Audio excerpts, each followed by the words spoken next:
जय जगत गुरु, जय भारत। सत्साई भाई और बहनों, दया परमपिता परमेश्वर सतगुरु रामपाल जी परमेश्वर जी की, जिनके शुभ आशीर्वाद से आप और हम सभी सत्सेवक भाई बहन एक बार फिर से साध संगति के लिए Facebook page Pawan Das is live पर एक दूसरे के साथ रूबरू हैं। भाई और बहनों, बचपन में हम इतिहास पढ़ा करते थे। स्कूल में हमें इतिहास पढ़ाया जाता था और उस समय हम ये सोचा करते थे कि ये इतिहास आगे चल के हमारे क्या काम आएगा। दुनिया तो विज्ञान पढ़कर डॉक्टर बन गई, मैथ को पढ़कर सीए बन गए, कोई इंजीनियर बन गया, और हम लोगों को ये हिस्ट्री पढ़ाई जा रही है जिसमें अकबर ने वो युद्ध किया, महाराणा प्रताप ने वो युद्ध किया, उस राजा ने ये किया, उस राजा ने वो किया। तो अक्सर हम सोचा करते थे कि ये हिस्ट्री हमारे जीवन में क्या काम आएगी।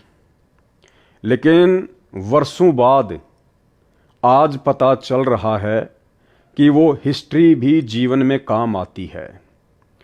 वो इतिहास, वो हिस्ट्री हमें एक शिक्षा देती है कि जो गलती आज से पहले आपके बड़े बुजुर्गों ने की, बड़े बड़े महापुरुषों ने की, वो गलतियां वर्तमान में हम लोग अपने जीवन में ना दोहराएं।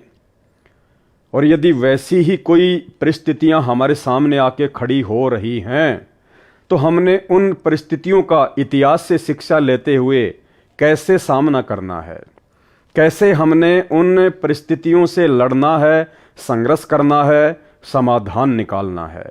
तो इतिहास भी जीवन में काम आता है। ठीक इसी प्रकार वर्तमान में आप और हम जितने भी परम पूज्य परमेश्वर सतगुरु रामपाल जी भगवान के भगत हैं, उनके शिष्य हैं, और सन 2014 बरवाला कांड के बाद से लाखों करोड़ों की संख्या में हम सभी भक्तों की ये परीक्षा चल रही है।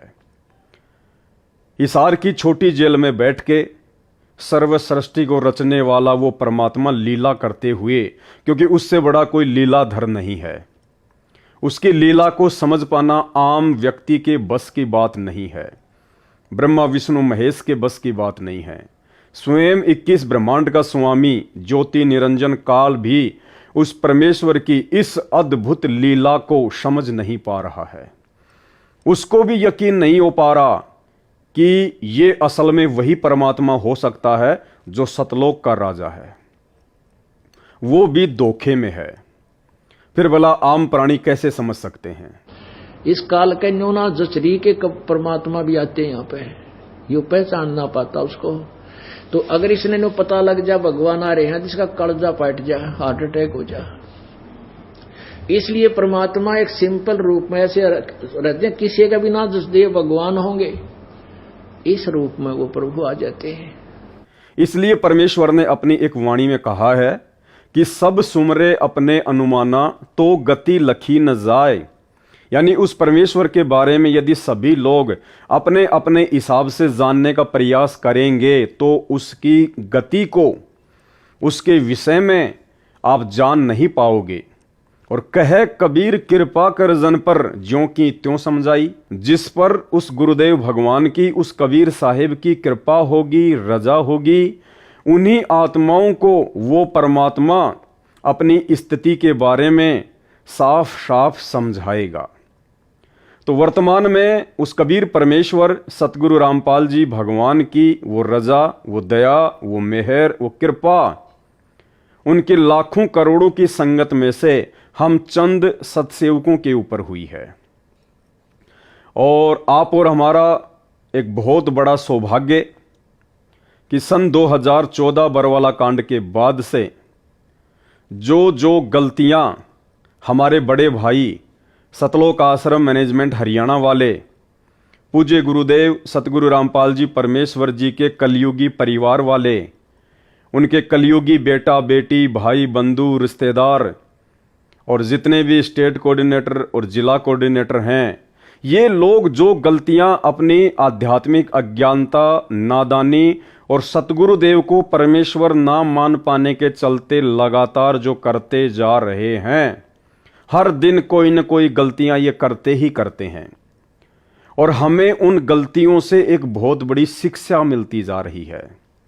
ये आप और हमारा सौभाग्य है बहुत बड़ा कि हम उन लोगों की गलतियों से कुछ समझ पा रहे हैं, हमें नित नई शिक्षाएं मिल रही हैं। सतलोक आश्रम मैनेजमेंट हरियाणा से जुड़ी हुई संगत जितना गलतियां कर करके नीचे गिरती जा रही है भक्ति मार्ग में, उनकी गलतियों से शिक्षा लेकर सतगुरु रामपाल जी परमेश्वर हम आत्माओं को उतना ही ऊपर उठा रहे हैं। हाल ही वर्तमान में सतलोक आश्रम मैनेजमेंट हरियाणा ने ऐसी ही एक गलती की है जिसको आपने सोशल मीडिया पर देखा होगा, और जो ट्विटर है वर्तमान में जिसका नाम एक्स हो गया है, उसके ऊपर आज से 2 दिन पहले इन्होंने एक प्रचार प्रसार किया और प्रचार प्रसार इन्होंने भारत देश के जितने भी न्यूज़ चैनल हैं, टीवी चैनल हैं, उन चैनलों के खिलाफ लाखों की संगत को सतगुरुदेव भगवान का आदेश बताकर इन्होंने एक मुहिम चलाई। और वो मुहिम क्या थी ये स्क्रीन पर आपके सामने है। आपको पता होगा इस व्यक्ति के बारे में। अभी कुछ ही दिन पहले उत्तर प्रदेश के हाथरस में एक सत्संग था भोले बाबा का, श्री नारायण साकार हरि जिनको कहते हैं, ये वही व्यक्ति हैं।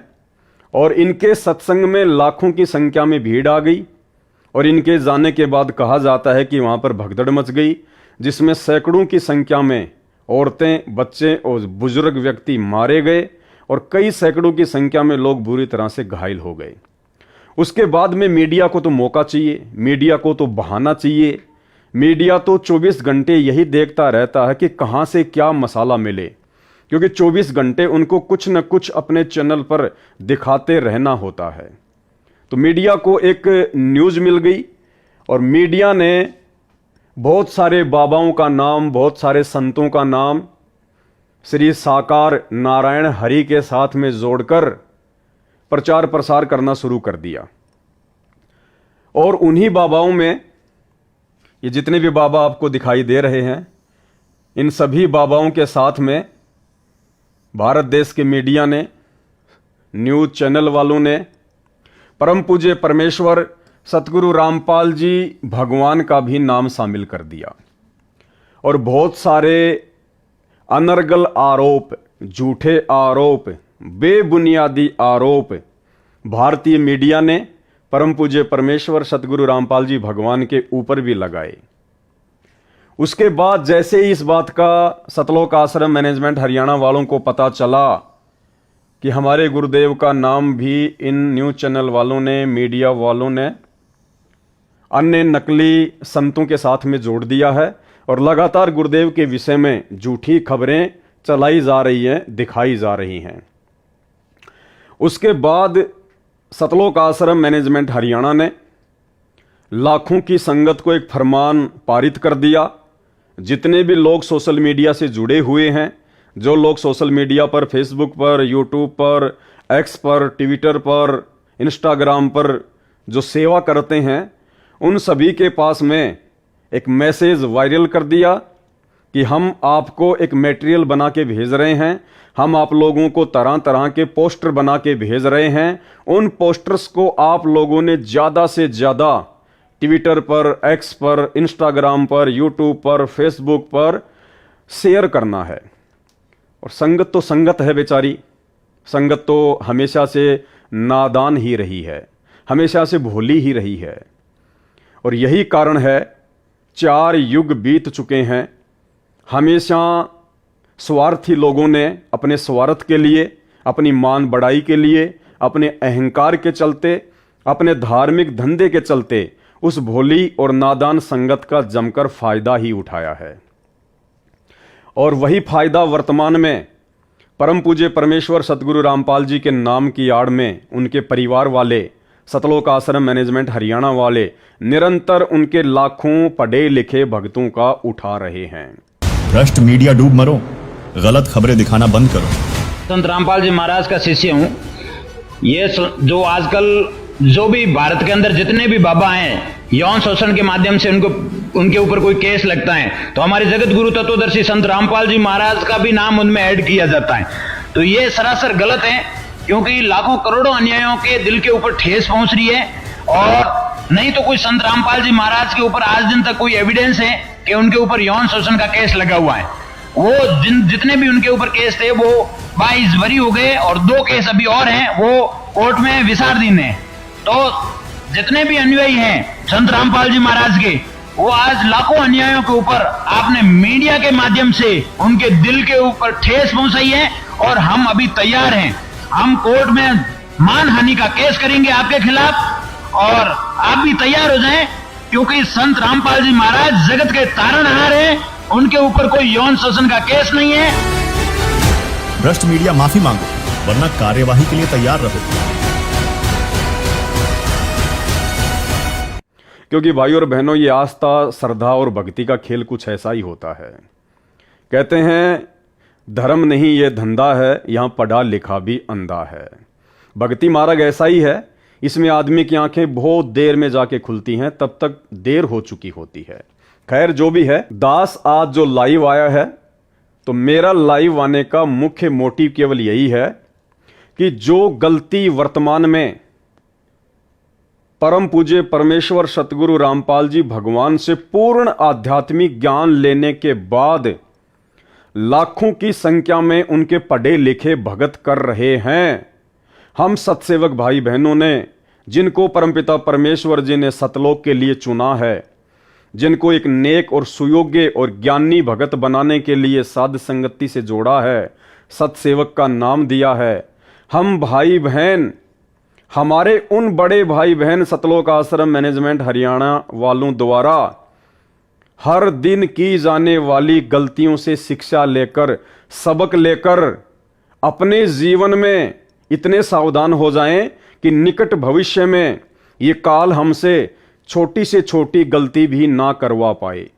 हमसे गुरुदेव भगवान की छोटी से छोटी मर्यादा भी ना टूटे, और हम इतने दृढ़ हो जाएं, हम इतने ज्ञानी हो जाएं कि परमेश्वर हमसे इतने प्रसन्न हो, गुरुदेव हमसे इतने प्रसन्न हो कि परमेश्वर हमारी सतलोक के लिए टिकट पक्की कर दें इसी जन्म में। तो इन लोगों ने मुख्य गलती क्या की है?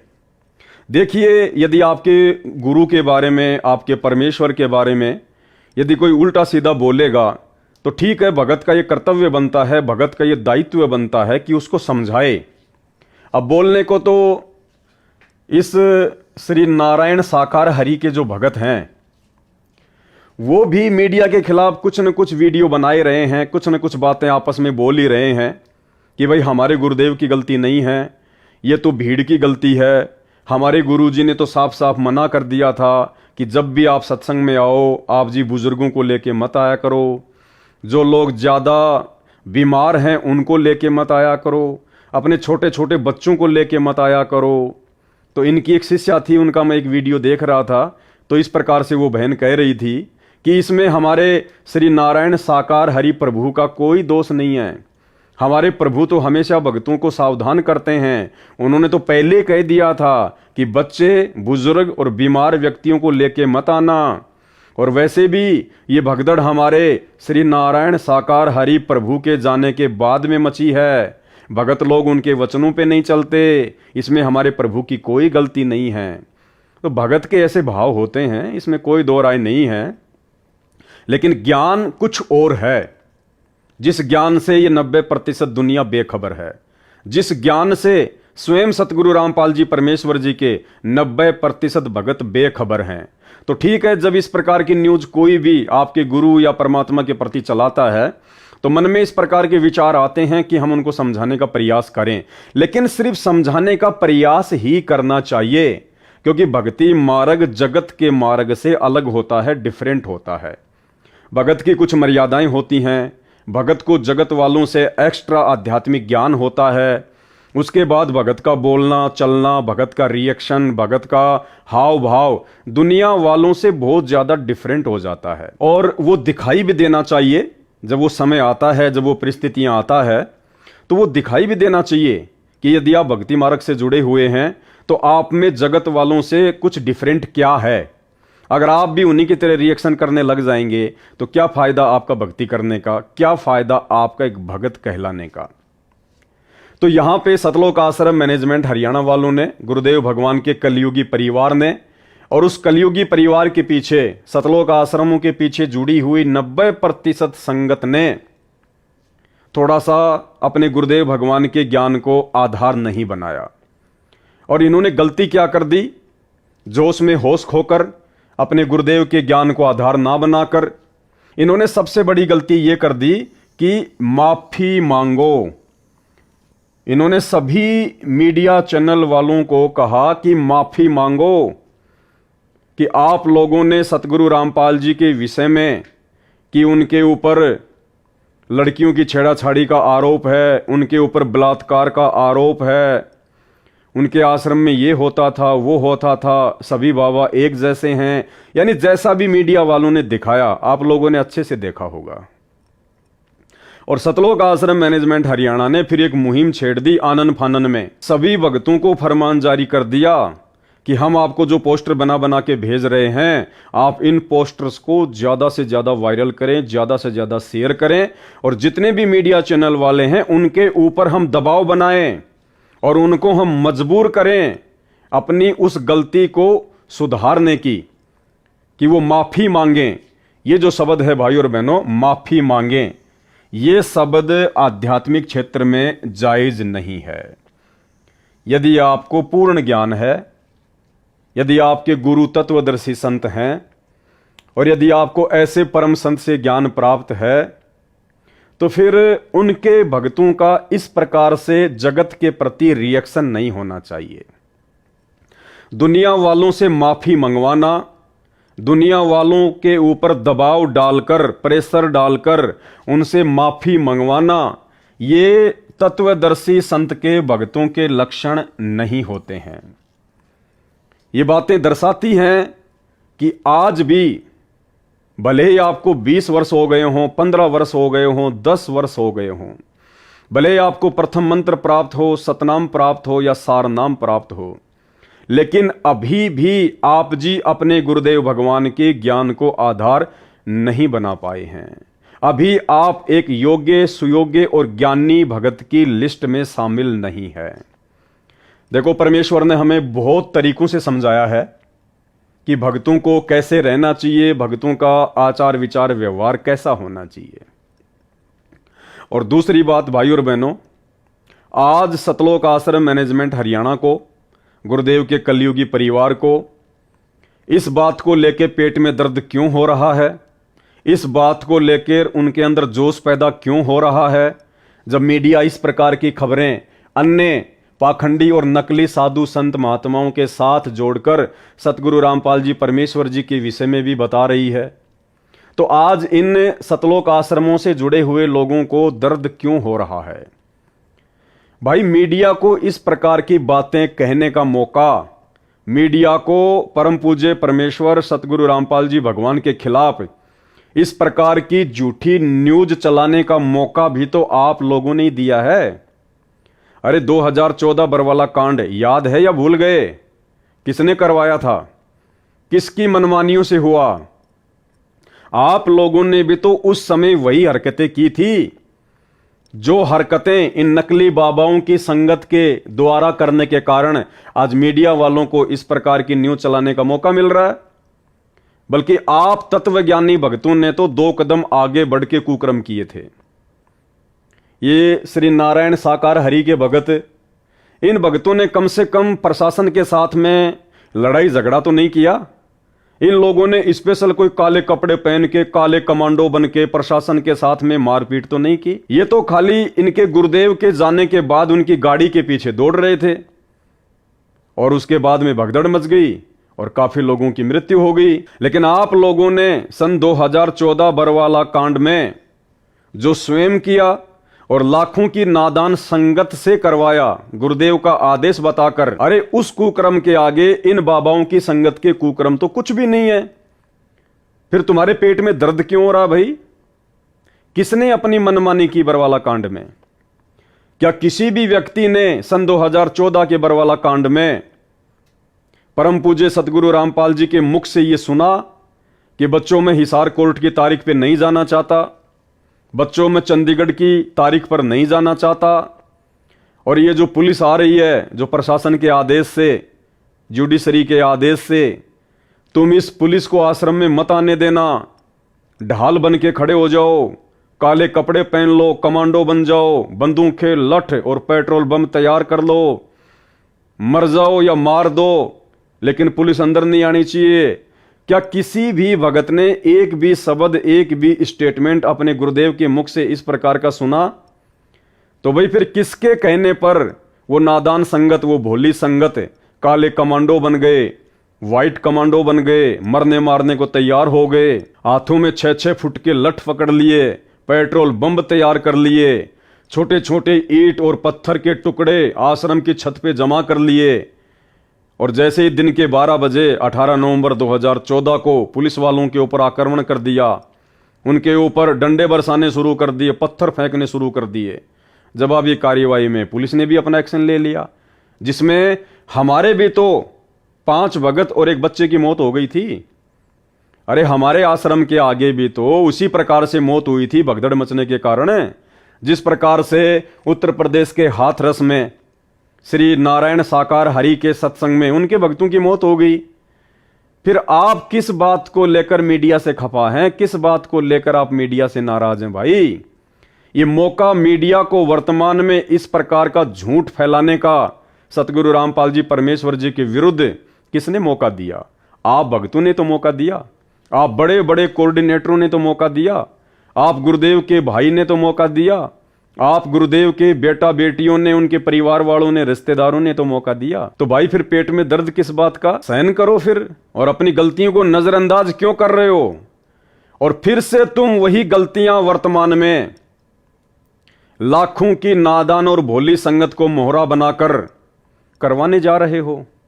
भाई और बहनों, जिस प्रकार इन लोगों ने, सतलोक आश्रम वालों ने संगत, पैसा और पावर के बलबूते पर 2014 में अपनी मनमानी हरकतें करते हुए गुरुदेव के ज्ञान, सत्संग और शिक्षाओं के विरुद्ध मनमाना आचरण करते हुए लाखों की संगत को गुरुदेव का वचन तुड़वाकर प्रशासन के सामने मरने मारने के लिए खड़ा कर दिया था, वही गलतियां आज 10 साल के बाद ये लोग फिर से संगत से करवा रहे हैं।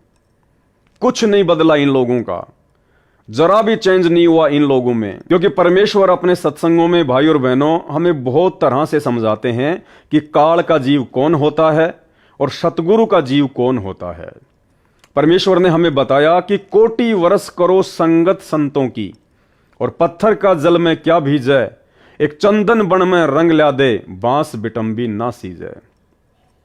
जिस प्रकार पत्थर को यदि आप 1 करोड़ वर्ष तक भी जल में भिगो के रखो, जल में डाल के रखो, और 1 करोड़ वर्ष बाद भी यदि उसको बाहर निकालकर आपस में रगड़ो, वो चिंगारी ही पैदा करेगा।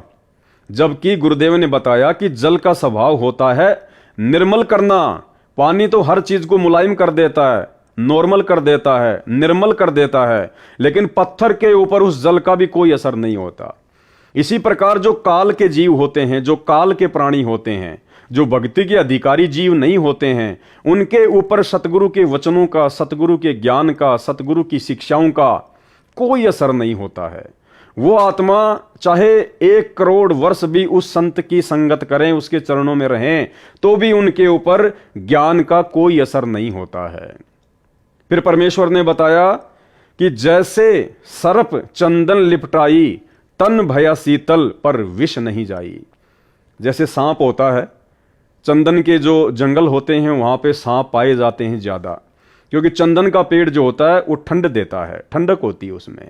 और सांप के अंदर, सर्प के अंदर अपनी गर्मी बहुत ज्यादा होती है, और ठंड प्राप्त करने के लिए वो सांप चंदन के पेड़ के चारों तरफ लिपट जाता है, बिल्कुल शांत दिखाई देता है, साधु दिखाई देता है। और परमेश्वर कहते हैं उसको जरा सा यदि आप छेड़ दो, तुरंत फन उठा के खड़ा हो जाएगा, तुरंत। तो परमेश्वर ने उस सांप की तुलना काल के जीव के साथ की है कि जैसे सर्प चंदन लिपटाई, तन भया शीतल पर विष नहीं जाई। वो शरीर तो शीतलता महसूस कर रहा है, लेकिन उसके अंदर का जहर नहीं गया। तो इसी प्रकार जो संत होते हैं, जो तत्वदर्शी संत होते हैं, वो चंदन के पेड़ की तरह होते हैं। उनका काम होता है शीतलता देना। और जो काल के जीव होते हैं वो होते हैं उस सांप की तरह, सर्प की तरह। वो उस संत के चरणों में रहकर, संत के समीप रहकर, संत से शिक्षा और दीक्षा लेकर भी जब तक वो संत के पास रहेंगे तब तक तो वो भगत दिखाई देंगे, सांप की तरह शीतल दिखाई देंगे। और जब वो विषम परिस्थितियां कभी उसके सामने पैदा होती हैं, उस समय वो अपना असली रंग, अपना असली रूप दिखा देता है, अपना असली मनमाना आचरण दिखा देता है। तो ये हाल वर्तमान में सतलोक आश्रम मैनेजमेंट हरियाणा और उनसे जुड़ी हुई लाखों की संख्या में नादान संगत की हो रही है। ये लोग इस प्रकार की घटनाओं को अंजाम देकर ये साबित कर देते हैं कि हमने अभी तक सतगुरु रामपाल जी परमेश्वर जी के ज्ञान को 1% भी नहीं समझा है। और अब भी आपकी आंखें नहीं खुलेंगी और आपकी प्रेरणा नहीं बनेगी तो फिर इंसान नहीं, पत्थर हो तुम, पत्थर। कोटि वर्ष करे संगत संतों की, पत्थर का जल में क्या बूझे, चंदन बन में रंग ला दे, एक बांस बिटन भी ना सींचे। पत्थर को जल में डाल दे, कितने गहरे जल में डाल दे, कितने दिन डाले रखे, उसका कोई असर जल का नहीं होता। नहीं, जल से तो नरम होता है पदार्थ, बाहर निकालते उसको घिसा दे दूसरे पत्थर से, जो का त्यों चिंगारी निकलेंगे। तो पत्थर जैसे प्राणियों को किसी चीज का असर नहीं होता। ये अमृतवाणी उन पुण्यात्माओं को झंझोड़ कर रख देंगी जिनकी आंखें काल में अज्ञान से बंद कर रखी। तो ये संतों के लक्षण नहीं होते हैं।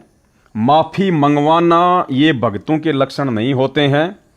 भगत हमेशा आधीन होता है, भगत हमेशा झुक के चलता है, भगत हमेशा विनम्र होता है। यदि फिर भी कोई आपके गुरुदेव के बारे में इस प्रकार की अनर्गल बातें करता है, चाहे वो मीडिया हो, चाहे कोई आम व्यक्ति हो, तो भगत का ये दायित्व बनता है, भगत का ये कर्तव्य है कि भगत उसको प्यार प्रेम से समझाए कि भाई देखो, आप जिस प्रकार की बातें कर रहे हैं ऐसा कुछ भी नहीं है। हम सतगुरु रामपाल जी परमेश्वर जी के शिष्य हैं, हम उनसे जुड़े हुए हैं, हकीकत कुछ और है जिससे आप लोग अपरिचित हो। तो आप लोग इस प्रकार की झूठ हमारे गुरुदेव भगवान के खिलाफ ना फैलाएं और जो सत्य है आप उसको जानने का प्रयास करें।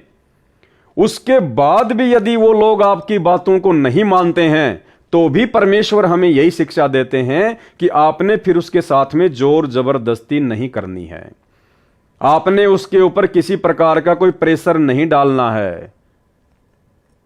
लेकिन यहां पे आप देखेंगे साफ साफ सतगुरु रामपाल जी परमेश्वर जी की मर्यादाओं के खिलाफ, गुरुदेव भगवान की मर्यादाओं के खिलाफ सभी न्यूज चैनलों के प्रति सोशल मीडिया पर जमकर इस प्रकार के पोस्टर लाखों की संगत से वायरल करवाए गए हैं और समाज में यह संदेश दे दिया गया है सतलोक आश्रम मैनेजमेंट हरियाणा के द्वारा कि भैया हमसे बच के रहना, हम कोई भगत वगत नहीं है, हम कोई ज्ञानी वानी नहीं है।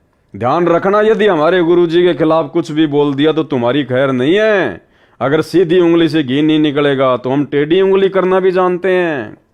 यानी इनमें भगत और भक्ति का कोई लक्षण नहीं है। गुरुदेव ने बताया कि जिस प्रकार बरसात के समय में छोटे मोटे नदी नाले जमकर ओवरफ्लो होकर बहते हैं, जमकर, लेकिन वास्तव में नदी तो उसे कहा जाएगा, सरिता तो उसे कहा जाएगा जो बरसात के सीजन के बावजूद जब जेठ का महीना आता है, गर्मी का महीना आता है, जिस समय हर जगह पानी सूख जाता है, उस समय यदि उस नदी में, उस नाले में लगातार पानी बह रहा है तो वास्तव में वो नदी है। वो बरसाती नदी नहीं है, वो वास्तव में नदी है जिसमें 12 महीने पानी बहता रहता है। ठीक इसी प्रकार गुरुदेव कहते हैं कि भक्ति भाव भादो नदी सबे चले गहराए और सरिता सोई जानिए जो जेठ मास ठहराए। उस नदी की तुलना परमेश्वर ने एक भगत के साथ में की है कि भगत वो होता है जो हर स्थिति में, हर परिस्थिति में विनम्र बन के रहता है, साधु भाव में रहता है, आधीनता में रहता है।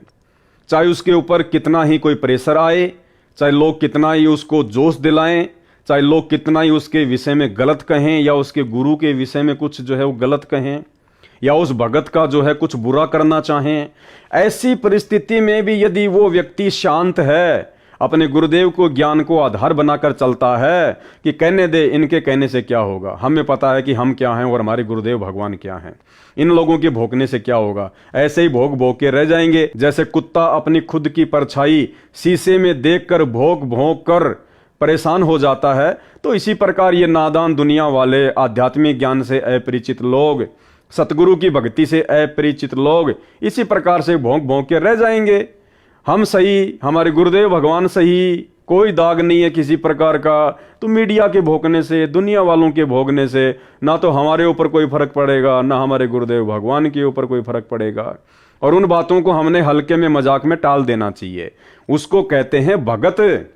और जो व्यक्ति उन बातों को अपने दिल पे ले ले, अपने अंदर जोश पैदा कर ले, दूसरे के प्रति राग द्वेष ईर्ष्या और नफरत पैदा कर ले, जिस प्रकार से सतलोक आश्रम मैनेजमेंट हरियाणा वालों के द्वारा ये इस प्रकार की न्यूज वगैरह को देखकर सभी मीडिया चैनल वालों से माफी मंगवाने के लिए दबाव डाल रहे हैं, उनको प्रेशराइज कर रहे हैं, संगत को इस कुक्रम में लगा दिया, संगत का अनमोल समय और संवासें बर्बाद करवाने में सोशल मीडिया पर लग गए। तो भाई ये सतगुरु के भक्तों के लक्षण नहीं हैं। तो भाई और बहनों, हम जितने भी साथ संगति से जुड़े हुए सत्सेवक भाई बहन हैं, हम भाई बहनों ने इन बातों पर विचार करना है। ये दास कोई ऐसे लाइव नहीं आता है फालतू में, टाइम पास के लिए नहीं आता, कोई पब्लिसिटी या पैसे कमाने के लिए मैं लाइव नहीं आता हूं। गुरुदेव भगवान जब दास को प्रेरणा करते हैं, ऐसा कोई टॉपिक जब मेरे सामने आता है, तब दास लाइव आता है। और लाइव आने का एक ही मकसद होता है कि हमें कुछ नया सीखने को मिले, हमें कुछ शिक्षा मिले, क्योंकि हम लोग वर्तमान में विद्यार्थी हैं, स्टूडेंट हैं, और हम लोगों को कुछ न कुछ अच्छा जीवन में, भक्ति मार्ग में सीखते रहना चाहिए। तो ये परमेश्वर जी की बहुत बड़ी दया, बहुत बड़ी मेहर, वर्तमान में परमात्मा ने अपनी संगत में ऐसी परिस्थितियां पैदा कर दी हैं, जिन परिस्थितियों के मद्देनजर केवल आप और हम सत्सेवक भाई बहन ही गुरुदेव के ज्ञान को आधार बनाकर किन्हीं घटनाओं पर निष्कर्ष निकाल सकते हैं। अन्यथा जिन घटनाओं को लेकर दास लाइव आया है, आप सत्सेवक भाई बहन भी इस बात से भली भांति परिचित हैं कि जो वर्तमान में सोशल मीडिया पर न्यूज चैनल वालों के खिलाफ जिस प्रकार से माफी मंगवाने की ये पोस्ट वगैरह वायरल की जा रही है, ये ज्ञान आधार से उचित नहीं है। आप भी अच्छी प्रकार से इन बातों को जानते हैं, लेकिन वो लोग जो हमारे ही भगत भाई बहन हैं, उनको भी गुरुदेव भगवान ने उसी आश्रम में बैठा के ज्ञान दिया, वही नाम दिया, वही उनको सत्संग सिखाए, अलग से कोई जो है कोचिंग वगैरह ना हमें दी ना उनको दी। फिर वो लाखों की करोड़ों की भीड़ भला गुरुदेव के ज्ञान को आधार बनाकर इन बातों पर विचार क्यों नहीं कर पा रही? क्यों वो किसी के मनमाने आचरण को अपने ऊपर धारण करके समाज में फैलाने लग जाते हैं? जैसा कि सतलोक आश्रम मैनेजमेंट हरियाणा के द्वारा सभी न्यूज चैनलों के खिलाफ इस प्रकार से माफी मांगे ये न्यूज वगैरह फैलाई जा रही है, ये पोस्ट वगैरह वायरल की जा रही है। तो हम सत्सेवक भाई बहनों ने बहुत ही सावधान होकर एक एक कदम सोच समझकर इस भक्ति मार्ग में आगे रखना है। यदि आप में से किसी सत्सेवक भाई बहन ने जो साथ संगति से जुड़ा हुआ है, यदि आपने गलती से इस प्रकार की ये पोस्ट वगैरह जो सतलोक आश्रम मैनेजमेंट हरियाणा वालों के द्वारा वायरल की जा रही है, अगर आपने भी कर दी है, तो सबसे पहले तो उस पोस्ट को अपनी फेसबुक से, अपने इंस्टाग्राम से या अपने ट्विटर से तुरंत डिलीट कर दें और उसके बाद गुरुदेव भगवान को दंडवत करके माफी मांगें कि हे परमेश्वर, आपके दास या दासी से ये गलती हुई है, परमात्मा मैंने आपके ज्ञान को आधार नहीं बनाया, परमात्मा मैं क्षमा प्रार्थी हूं। हे परमेश्वर, आप तो शब्द स्वरूपी राम हैं, आप तो परमेश्वर हैं, परमात्मा हैं, भला आपके दामन पर कौन बदनामी के छींटे लगा सकता है और कैसे लग सकते हैं? आप तो उस कमल के फूल की भांति हैं परमेश्वर गुरुदेव भगवान, जिस कमल के पत्तों के ऊपर कीचड़ कभी ठहर ही नहीं सकता। तो इसी प्रकार परमेश्वर आपके ऊपर, ये आप ही के बच्चे, ये मीडिया वाले भी तो परमात्मा के ही बच्चे हैं, ये भी तो उसी सतगुरु की आत्माएं हैं। ठीक है, वर्तमान में उनको ज्ञान नहीं है, उनको परमेश्वर की स्थिति का आभास नहीं है। आप और हमारा सौभाग्य जो गुरुदेव ने शरण में ले लिया, ज्ञान दे दिया, हम पहचान गए। हैं तो वो भी मालिक के बच्चे, हैं तो वो भी गुरुदेव भगवान की आत्माएं। तो वो वर्तमान में उनको पहचान नहीं पा रही, उनको समझ नहीं पा रही, और वो वर्तमान में अपने बाप के ऊपर इस प्रकार से बदनामी के छींटे डाल रहे हैं।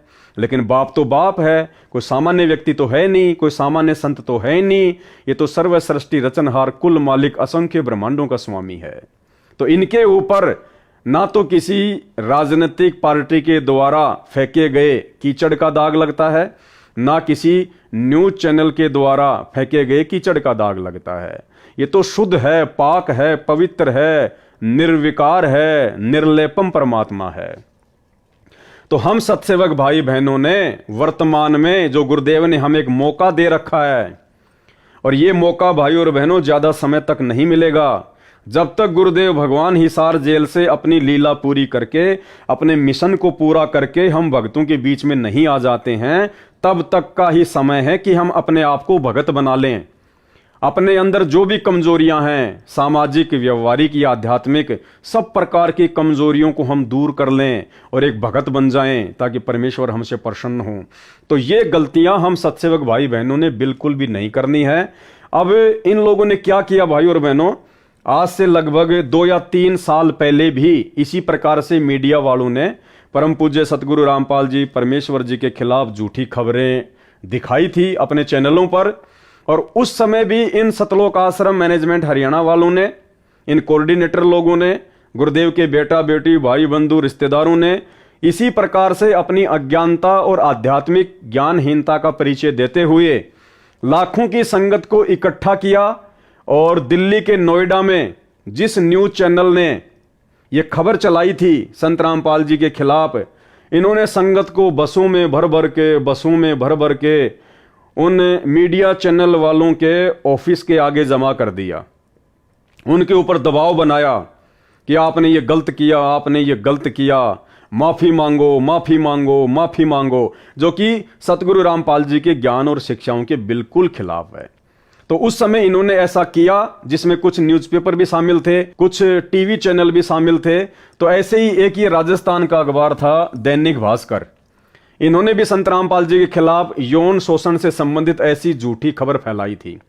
और इन लोगों ने संगत को इकट्ठा करके उनके ऑफिस के आगे खड़ा कर दिया, उनके ऊपर दबाव बनाया। तो मीडिया का क्या काम है भाई और बहनों, मीडिया ने दूसरे दिन ये वाली न्यूज वापस निकाल दी। रामपाल पर नहीं है दुष्कर्म के आरोप। आसाराम प्रकरण के दौरान 26 अप्रैल को भास्कर में प्रकाशित दुष्कर्म, सेक्स रैकेट और गलत काम के मामले में रामपाल का नाम भी प्रकाशित हुआ है। रामपाल के खिलाफ दुराचार और सेक्स रैकेट के आरोप नहीं है। भूलवश रामपाल को लेकर समाचार प्रकाशित हो गए। भास्कर का उद्देश्य कभी भी किसी अनुयायी की धार्मिक भावनाओं को आहत करना नहीं रहा है। तो जब इन्होंने दबाव बनाया तो न्यूज चैनल वालों ने इस प्रकार की छोटी सी न्यूज अपने अखबार के कोने में डाल दी और ये लोग खुश हो गए, ये लोग खुश हो गए। हाँ, कि अब हमारे गुरुजी बिल्कुल पाक साफ हैं, अब हमारे गुरुजी के ऊपर ऐसा कोई आरोप नहीं है, अब हमें विश्वास हो गया कि हमारे गुरुजी कभी ऐसा गलत काम नहीं कर सकते। बताइए, जब तक मीडिया ने अपनी गलती नहीं मांगी तब तक तो इन सतलोक आश्रम से जुड़े हुए भक्तों को यह लग रहा था कि हमारे गुरुजी गलत हैं, हमारे गुरुजी ने गलत काम किए होंगे, तभी तो मीडिया में आया। तभी तो मीडिया की उस न्यूज को देखकर ये लाखों की संगत नाराज हो गई, लाखों की संगत के मन में दोष पैदा हो गया। और जैसे ही मीडिया ने अपनी गलती मांगी तो ये प्रसन्न हो गए, ये खुश हो गए कि अब हमारे गुरुजी बिल्कुल पाक साफ हैं। तो भाइयों और बहनों, ये नादानी है, इन नादानियों से हमने बाहर निकलना पड़ेगा, अन्यथा ये मौका, ये समय हाथ से निकल जाने के बाद हमें दोबारा नहीं मिलेगा। सतगुरु रामपाल जी परमेश्वर जी ने खुद को हम भक्तों से दूर करके शारीरिक तौर पर ये वर्तमान का जो समय हमें दिया है ना, ये हम भक्तों को स्वयं उनके ज्ञान को आधार बनाकर चिंतन मनन करने के लिए दिया है, सोचने और समझने के लिए दिया है, गुरुदेव के ज्ञान का निष्कर्ष निकालकर अपने जीवन में लागू करने के लिए दिया है।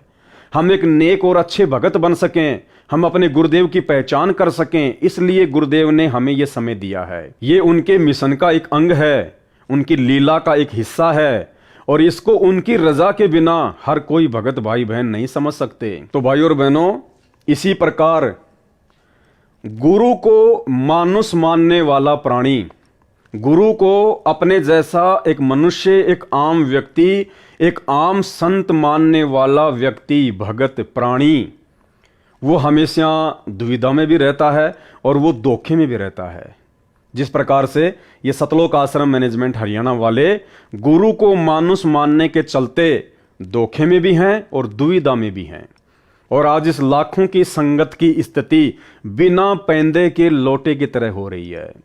2014 बरवाला कांड के बाद से हम सभी सत्सेवक भाई बहन देखते ही आ रहे हैं किस प्रकार से संगत का आर्थिक और शारीरिक दोहन किया गया है, शोषण किया गया है। सबसे पहले तो बरवाला कांड में किया गया, गुरुदेव के कलयुगी परिवार के द्वारा, इन्हीं कोऑर्डिनेटरों के द्वारा अपना मनमाना आचरण भक्तों के ऊपर थोप दिया। नाम गुरुजी का, लठ ले लो हाथों में, पेट्रोल बम तैयार कर लो, ये बंदूकें पकड़ लो, मरने मारने के लिए तैयार हो जाओ, काले कपड़े पहन के कमांडो बन जाओ, मरेंगे मार देंगे लेकिन पुलिस को आश्रम में नहीं आने देंगे। और हर आदेश के पीछे नाम जोड़ दिया, गुरुजी का आदेश है, गुरुजी का आदेश है। अब हम नादान भगत भाई बहन इस काल के षड्यंत्र को समझ नहीं पाए, क्योंकि परमेश्वर कहते हैं कि जब तक हंसा हमरी आना और काल लगे ना तेरा बाणा, जब तक मेरा भगत मेरी मर्यादा में रहेगा काल तेरा दाव नहीं लग सकता। लेकिन उस समय परमात्मा के, सतगुरुदेव भगवान के सतलोक आश्रम में बैठे होने के बावजूद भी काल का दाव लग गया, और काल ने उन्हीं भक्तों को अपना मोहरा बनाया, अपना एजेंट बनाया, जिन्हें हम सतगुरुदेव के भाई बंधुओं के नाम से जानते हैं, उनके बेटा बेटी के नाम से जानते हैं, उनके रिश्तेदारों के नाम से जानते हैं, चंद कोऑर्डिनेटरों के नाम से जानते हैं। इन सब लोगों की पहले से ही मर्यादा टूटी हुई थी, क्योंकि ये गुरु को मानुष मानते थे और आश्रम में गुरु की शिक्षाओं पे कम और गुरुदेव के छोटे भाई महेंद्र की शिक्षाओं पर ज्यादा चलते थे, मनमाना आचरण करने में ज्यादा यकीन रखते थे, जिस कारण से काल का दाव लगा, काल को एक मौका मिला। और गुरुदेव भगवान ने भी ये देखना था, ये चेक करना था कि सन 1994 से 2014 तक मैंने इतना ज्ञान दे दिया, मैंने इतना इनको समझा दिया, इनकी बुद्धि में थोड़ा बहुत कुछ समाया भी है या नहीं है, ये अपने गुरु को जान पा रहे हैं, पहचान पा रहे हैं, या खाली देखा देखी में आ रहे हैं। सत्संग के नाम पे आ गए, खाए पिए नहाए धोए सोए और चल दिए, इस कान से सुने इस कान से निकाल दिए। ये मेरे सत्संगों पर कुछ विचार भी करते हैं या नहीं करते हैं? ये सत्संग कर करके दिन रात जो मैंने एक कर दिए, इतना संघर्ष किया, ये मेरे संघर्ष को, मेरे मिशन को समझ भी पा रहे हैं या नहीं पा रहे हैं? कि गुरुदेव खाली टाइम पास या मनोरंजन के लिए सत्संग कर रहे हैं, या गुरुदेव हमें इन सत्संगों के माध्यम से कुछ बनाना चाहते हैं, कुछ समझाना चाहते हैं? गुरुदेव का मकसद क्या है, उनका मिशन क्या है, हमें क्या करना चाहिए? ये लोग खाली भेड़ चाल में चल रहे हैं या कुछ इनकी बुद्धि में भी समाया है? तो गुरुदेव भगवान भी चुपचाप रहे, कुछ नहीं बोले। परमात्मा ने भी भीड़ को छांटना था, क्योंकि देखो जहां गुरु और शिष्य परंपरा आ जाती है वहां पर परीक्षा होती होती है, कोई दो राय नहीं है। और इस परीक्षा से लीला करते हुए वर्षों पहले सतगुरु रामपाल जी को भी गुजरना पड़ा था, क्योंकि उन्होंने भी तो एक भगत की भूमिका की। 17 फरवरी 1988 को अपने मुंह बोले गुरुदेव आदरणीय राम देवानंद जी से उन्होंने नाम दीक्षा ली। जैसा कि 650 साल पहले इसी परमपिता परमेश्वर सतगुरु रामपाल जी ने कबीर नाम से आकर काशी के बनारस में और पंडित रामानंद जी से नाम दीक्षा ली थी, उनको अपना मुंह बोला गुरु बनाया था। दुनिया की नजरों में तो कबीर जी रामानंद जी के शिष्य थे, और रामानंद जी की नजरों में कबीर जी रामानंद जी के गुरु थे। तो ठीक वही लीला भाई और बहनों, क्योंकि परमात्मा तो वही है, साहिब तो वही है, वही कबीर परमात्मा वर्तमान में है, सतगुरु रामपाल जी के रूप में है, तो जाहिर सी बात है लीलाएं भी वही होनी है। क्योंकि जगत गुरु कौन होता है? जगत गुरु उसे कहते हैं जो पूरे जगत को ज्ञान दे, जिसके समान ज्ञान पूरे जगत में किसी को ना हो, उसको कहते हैं जगत गुरु।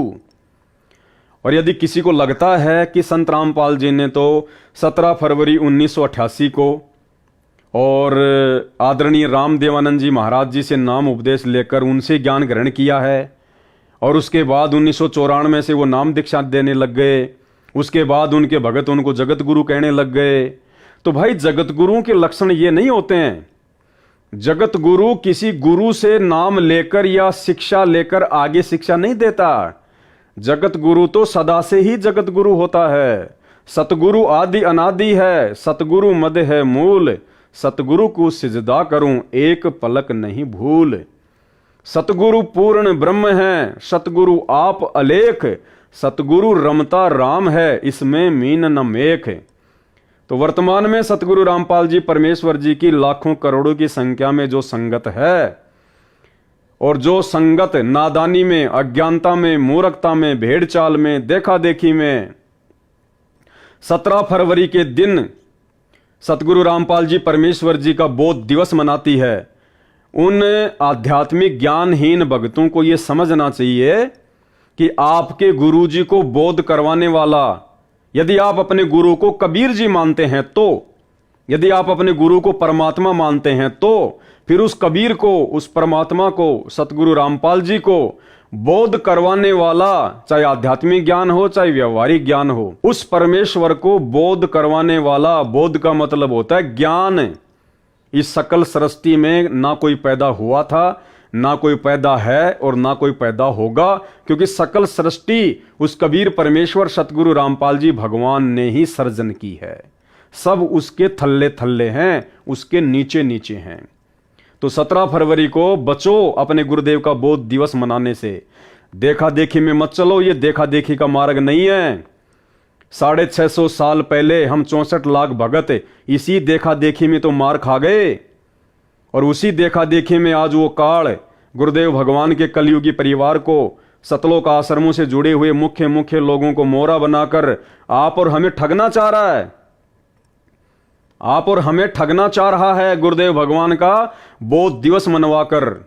तो भाई और बहनों, ऐसी नादानी करने से बचना, अन्यथा ये मौका सतलोक जाने का, परमात्मा के दिल में उनके चरणों में जगह बनाने का हमें दोबारा नहीं मिलेगा। इसलिए अब हमने नादानी छोड़कर परमेश्वर जी के ज्ञान को आधार बनाकर, अगर हम उनको जगत गुरु कहते हैं तो जगत गुरु का मतलब होता है पूरे जगत को ज्ञान देने वाला।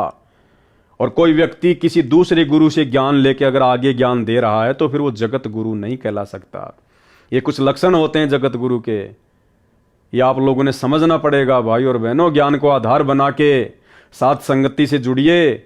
यूट्यूब और फेसबुक पर जाकर पवन दास इज लाइव सर्च कीजिए, साथ संगति के वीडियो देखो, तुम्हें बहुत कुछ समझ में आएगा गुरुदेव भगवान के आशीर्वाद से। तो गुरु को मानुष मानने वाला प्राणी, गुरु को अपने जैसा एक आम व्यक्ति, आम संत मानने वाला व्यक्ति, भगत हमेशा धोखा खाता ही खाता है, और वो बिना पैंदे के लोटे की तरह होता है। उसका कोई भी मिस यूज कर सकता है।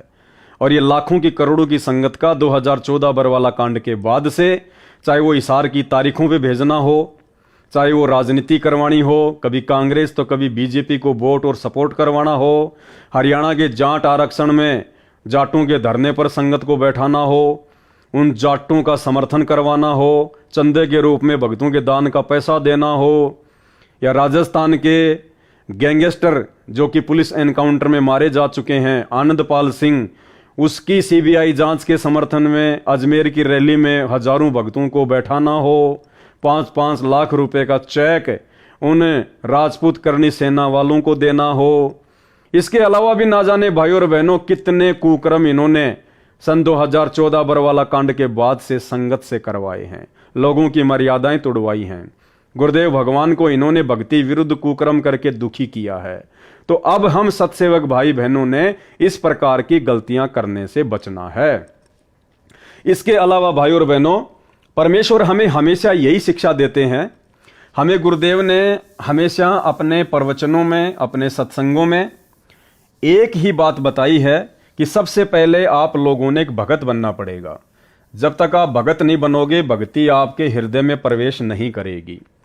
और परमेश्वर ने भगत का सबसे पहला लक्षण बताया आधीनता।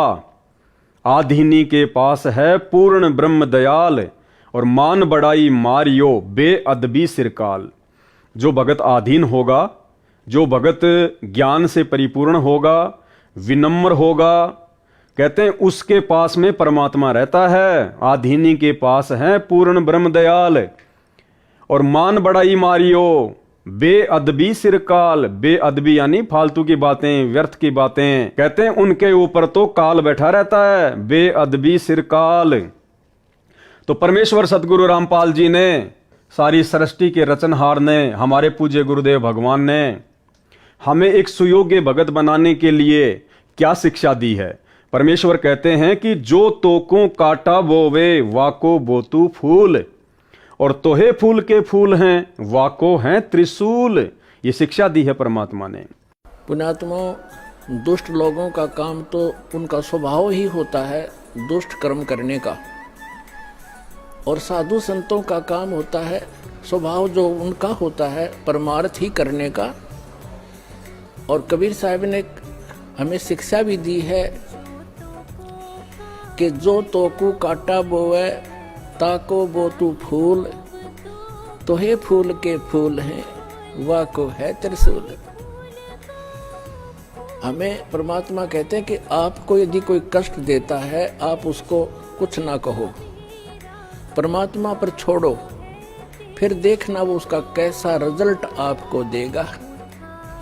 जो तोकू काटा बोए वाको बोतू फूल, और तोहे फूल के फूल हैं वाको है त्रिशूल। वो तो विधान है परमात्मा का, जो जैसे कर्म करेगा उसको फल तो मिलेगा ही मिलेगा।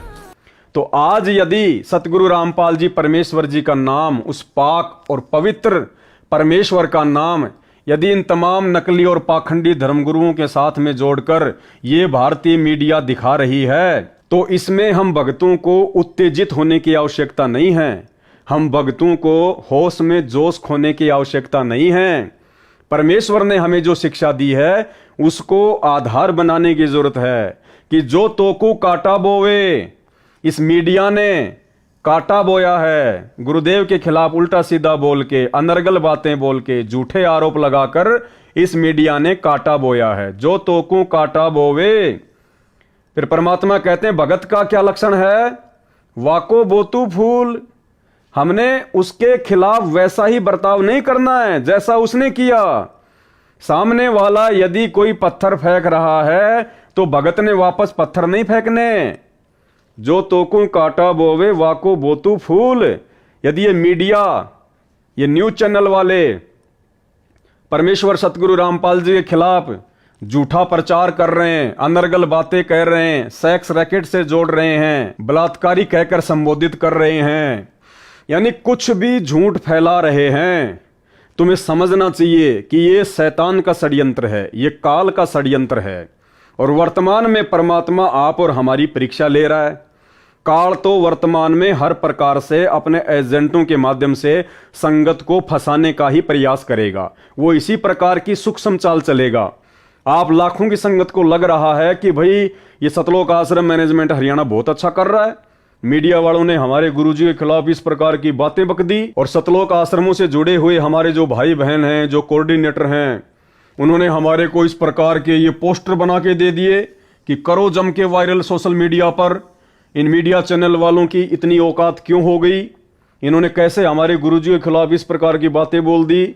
और आप लोगों ने जरा सा भी ज्ञान को आधार ना बनाकर और आंख बंद करके भेड़ चाल में इन पोस्टर्स को वायरल करना शुरू कर दिया।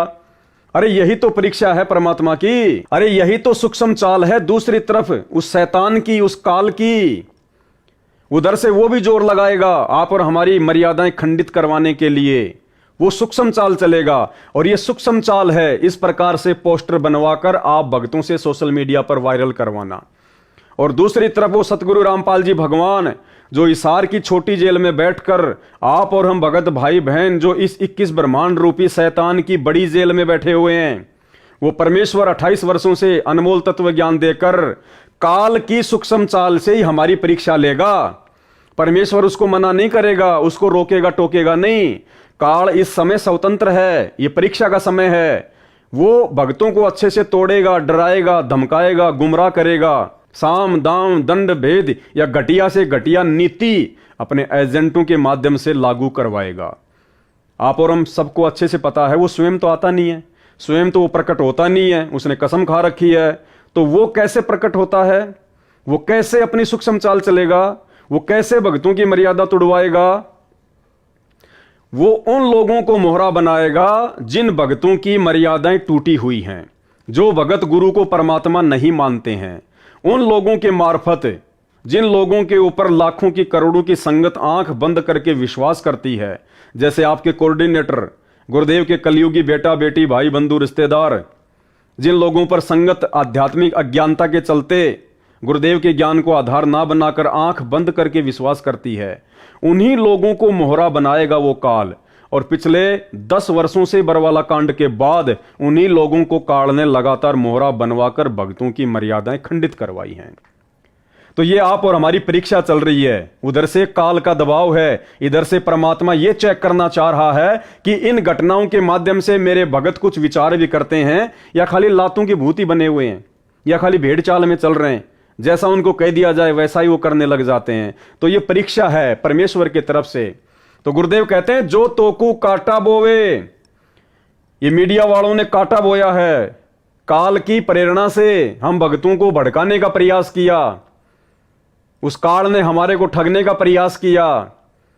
तो परमेश्वर कहते हैं ऐसी स्थिति में, ऐसी परिस्थिति में भगत ने उनको वैसे ही उल्टा जवाब नहीं देना चाहिए, केवल समझाना चाहिए। और जिस प्रकार से शब्द यूज किए गए हैं सतलोक आश्रम मैनेजमेंट हरियाणा वालों द्वारा कि माफी मांगे, ये शब्द आध्यात्मिक डिक्शनरी में एक भगत के शब्दकोश में नहीं होते हैं। अरे भगत अगर गलत नहीं है और भगत के ऊपर यदि कोई झूठा आरोप लगाता है और फिर कहता कि माफी मांग, तो भगत का तो काम है माफी मांग ले कि भाई ठीक है भाई तू खुश रह, ले भाई कोई बात नहीं, ले भाई हो गई गलती भाई माफ करियो। तो कहते हैं वो तो है भगत के लक्षण है।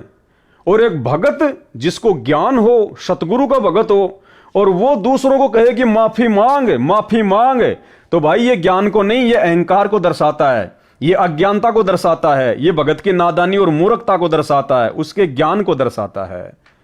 भगत कभी माफी मंगवाता नहीं है, भगत तो माफी मांगता है। तो ये परीक्षा थी कि जो तोकू काटा बोवे वाको बोतू फूल, और तोहे फूल के फूल हैं वाको हैं त्रिशूल। फिर देखना आने वाले समय में जो हमारे विरोधी हैं, जो हमारे विरुद्ध कुप्रचार कर रहे हैं, उनके साथ में परमात्मा किस प्रकार से पेश आएगा, कैसे उनको उनके उन कुकर्मों का हिसाब किताब चुकाना पड़ेगा। हमने वो परमात्मा पे छोड़ना पड़ेगा, गुरुदेव भगवान पर छोड़ना पड़ेगा। हमें केवल अपनी भक्ति से मतलब है, हमने केवल उतना ही करना है जितना गुरुदेव ने अपने सत्संगों में करने के लिए हमारे को निर्देशित कर दिया है कि जो तोकू काटा बोवे वाको बोतू फूल, और तोहे फूल के फूल हैं वाको हैं त्रिशूल।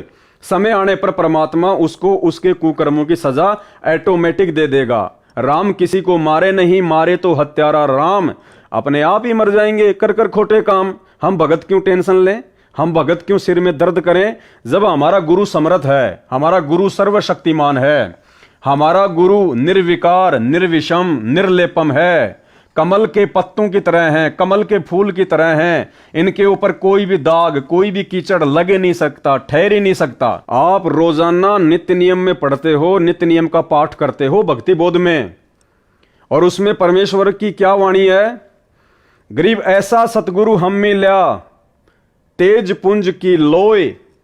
क्या पढ़ते हैं हम और किसके लिए पढ़ते हैं? अपने गुरुदेव भगवान के लिए पढ़ते हैं। सतगुरु रामपाल जी परमेश्वर जी के लिए बोलते हैं वाणियां नित्य नियम में। क्या बोलते हैं कि गरीब ऐसा सतगुरु हम मिल्या तेज पुंज की लोय। हम भगत कहते हैं कि हमारे को ऐसे गुरुदेव मिले हैं, ऐसे सतगुरु मिले हैं जिनकी तेज पुंज की लोय अर्थात देह, शरीर, बॉडी, जिनका शरीर हाड़ मांस का नहीं है। आप और हमारी तरह नहीं है गुरु, आप और हमारी तरह कोई मानुष नहीं है, आम व्यक्ति नहीं है। गरीब ऐसा सतगुरु हम मिल्या सतगुरु रामपाल जी के रूप में, जिनकी तेज पुंज की लोय और तन मन अर्पूं शीस कूं होनी होय सू होय। तो ऐसे तेज पुंज के शरीर वाले, नूरी शरीर वाले परमात्मा के ऊपर भाई चाहे मीडिया कीचड़ उछाले, चाहे सरकार कीचड़ उछाले, चाहे आपका पड़ोसी कीचड़ उछाले, उछालने दो। हमें पता है कि हमारे गुरुदेव क्या हैं और हम किस मार्ग पर आगे चल रहे हैं। फिर मन में दर्द क्यों, मन में टेंशन क्यों, मन में परेशानी क्यों, पेट में दर्द क्यों, फिर ये माफी मंगवाने वाला घटिया कर्म क्यों? गुरु के वचनों के खिलाफ ये घटिया कुकर्म करने की आवश्यकता क्या पड़ गई आपको? क्या साबित करना चाहते हो आप जी? संत रामपाल जी के ज्ञान को लेकर, अब परमेश्वर ने हमें एक बात और बताई अपने सत्संगों में कि जिस प्रकार से कोई गोरी लड़की है और गोरी लड़की को यदि कोई कह दे कि एक काली, तो गुरुदेव ने बताया कि वो गोरी लड़की उस बात का बुरा नहीं मानती है। क्यों नहीं मानती है? क्योंकि उस गोरी लड़की को पता है कि तू काली नहीं है, तू गोरी है। और उस लड़की को इस बात का पता है कि सामने वाला व्यक्ति तुझे जो काली काली कह रहा है ना, इसके दो ही कारण हो सकते हैं। या तो उस व्यक्ति को इस बात का ज्ञान नहीं है, वो अज्ञानी है, या फिर उसने नशा कर रखा है जिस कारण से वो इस प्रकार की उठपटांग बातें कर रहा है। तो वो गोरी लड़की जिसको काली कहा जा रहा है, जो गोरी है, काली नहीं है, लेकिन उसके बावजूद भी वो लड़की नाराज नहीं होती है, क्योंकि उस लड़की को अपनी वास्तविक स्थिति का पता है कि मैं गोरी हूं या काली हूं। तो इसी प्रकार भाई और बहनों, जब हमें हमारे गुरुदेव भगवान की स्थिति का पता है कि ये तो पाक और पवित्र रब है, परमात्मा है, खुदा है, तेज पुंज की देह है, नूरी शरीर है, निर्विकार निर्विषम निर्लेपम परमात्मा है, इनको कोई दोष लग ही नहीं सकता, इनके ऊपर कोई कर्म लागू होता ही नहीं है।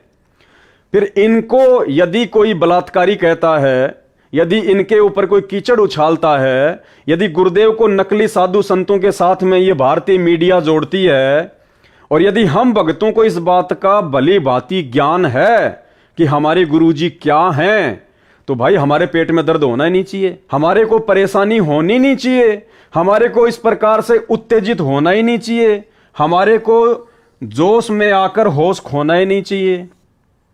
जबकि उस गोरी लड़की को तो आनंद सा आता है जब उसको कोई काली कहता है, वो तो हंसती है, मजाक में बात को टाल देती है।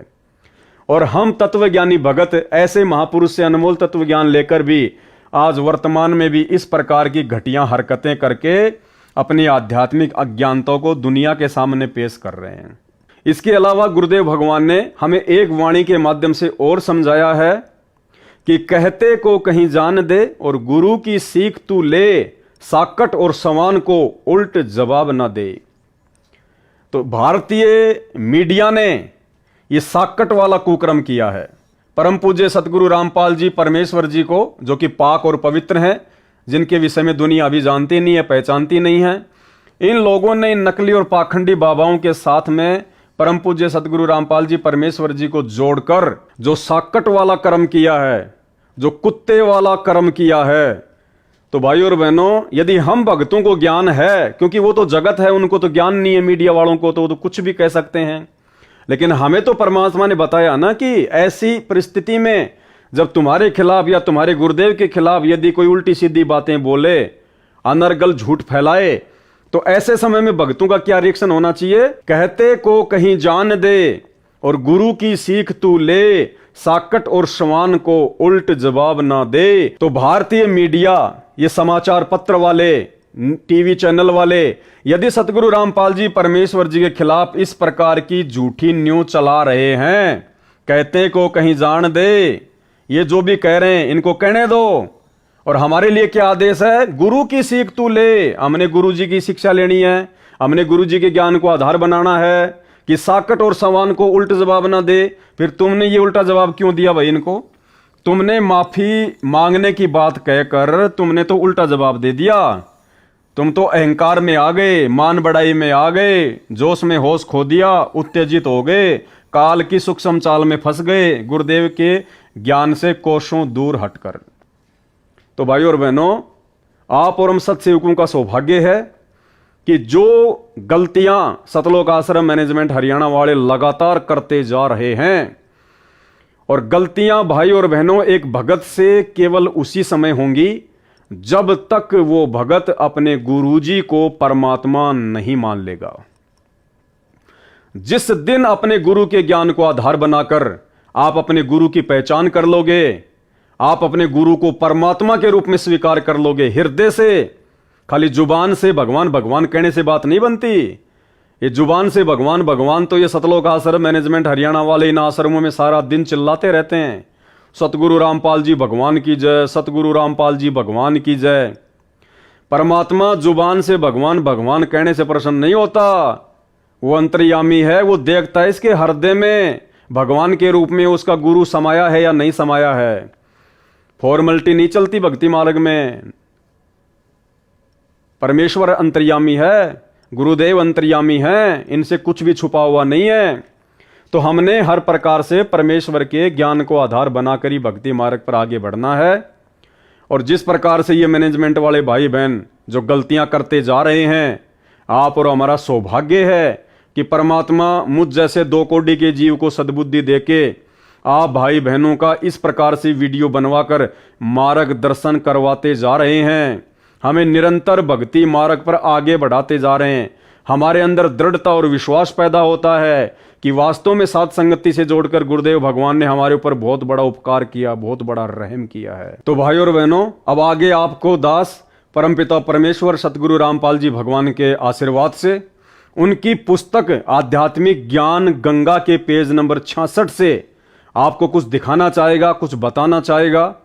और उसके बाद में आप जितने भी भगत भाई बहन लाखों की संख्या में सतलोक आश्रम मैनेजमेंट हरियाणा के मनमाने आचरण का शिकार होकर सोशल मीडिया पर जिस प्रकार से इन पोस्टर्स को वायरल किया है, आप भाई बहन विचार करना, क्या वास्तव में इस प्रकार के पोस्टर सोशल मीडिया पर वायरल करना संत रामपाल जी के एक सच्चे भगत की पहचान हो सकती है? ये आपने खुद समझना पड़ेगा।